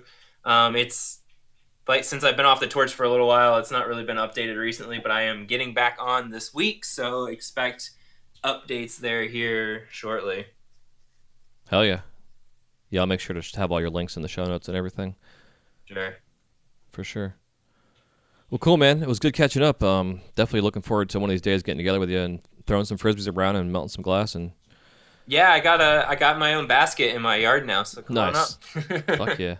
I got my wife into. I didn't play disc golf for. I mean, I was playing pretty consistently for probably 5-6 years, maybe even longer, and then moved out to Orlando and wasn't really familiar with the area at all. Like, I knew some courses around here that I'd played, but like just all I was doing was working all the time. And met my wife and stuff and introduced her to the game, and she fell in love with it, and she's actually gotten pretty good at it. It's been fun. So her and I, like, up till about right before Thanksgiving, we were going out like twice a week. Oh, nice. Go hit a couple, just hit 9 holes. We have a Turkey Lake Park here. They have like 3 courses on it in the park. Oh, okay. Which is pretty rad, and they have every hole has like 3 different pads. Some have 4 pads for it, so you know they're all different levels of experience and what have you. Right. And but yeah, man, it's been fun. Definitely, I think disc golf overall, just the sport is great, but it's so good for getting stretched out, man. I can't tell you how many times I go out there with my Frisbee and just find like that right. I can use it, when I warm up, my stretch warm-ups, and I find that right, just a little stretch for my shoulders and my arms and just get all loosened up. Makes it easier to go hit the shop and go actually blow some glass and not feel like I'm a fucking old man and all stiff with arthritis. Disc golf is what made me see the value in stretching. Like that is the first time in my life I discovered that I had to stretch before I did this. Otherwise, I would regret it. I do a lot of flicks, and if I don't stretch, I get really bad tennis elbow. Oh yeah.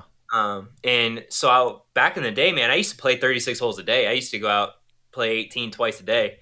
And after a while, I discovered that I was struggling to get through 18 because my elbow was hurting so bad. But I figured out that if I stretched real good before I started, that my elbow wouldn't hurt and I could play 36 holes, and that was when the light switch flipped, and I realized that, oh my gosh, there is some value in this stretching. And so ever since then, I started stretching before I blow glass, and same thing, makes a huge, huge difference. And glass blowing is one of those things where if you are not perfect, like if you are at all hungry, tired, upset, cranky, sad, anything, you're going to make garbage. Like, you really have to have everything perfect for you to be able to blow glass to the best of your abilities. And stretching is a big part of that. Yeah, I agree. Oh, man, I can't tell you how many times I've had the conversation. We need to talk about this after I'm done working today, please. Right. Yeah. Like, look, I'm trying to have a good day on the torch here. Don't fuck that up. Yeah,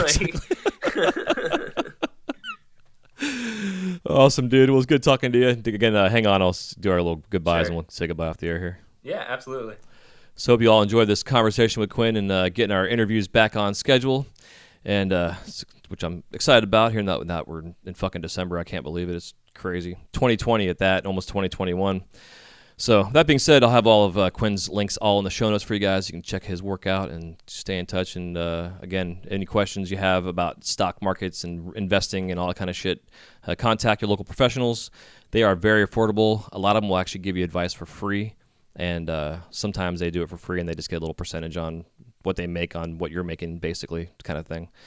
But that being said, it's affordable. Get your shit together. Be legit. And get 2020 started off, or 2021, I should say, started off on the right foot. Even though we're in the middle of this fucking pandemic, there's no reason for you not to get your shit together. Now is the best time. I think this year, dude, I don't know about you, but this time I've seen a lot of people that have been kind of resetting their lives and finding their passions that they've had hidden away for so long, and they got a chance to stay home because they're forced to, kind of reinvent themselves. So hopefully you're doing that out there yourself. So until next time, thanks again for tuning in. Make sure you leave us a review on iTunes if you have an Apple Podcast you're listening to this on. And if you don't, you can still go to Apple Podcasts and leave a review for the show. Every little bit helps. I do greatly appreciate it. Check us out on Patreon. Our group is growing slowly. We have a fun little community on there. There's no trolling, no bullshit. We are just all legit. We're starting coaching calls and classes and video tutorials. All kind of good stuff going on there, sharing the knowledge. And you can find that at patreon.com/wiseguy radio. I'll have the link in the show notes for that. And until then, we'll see you on the next episode. Love you so much. Take it easy. Peace.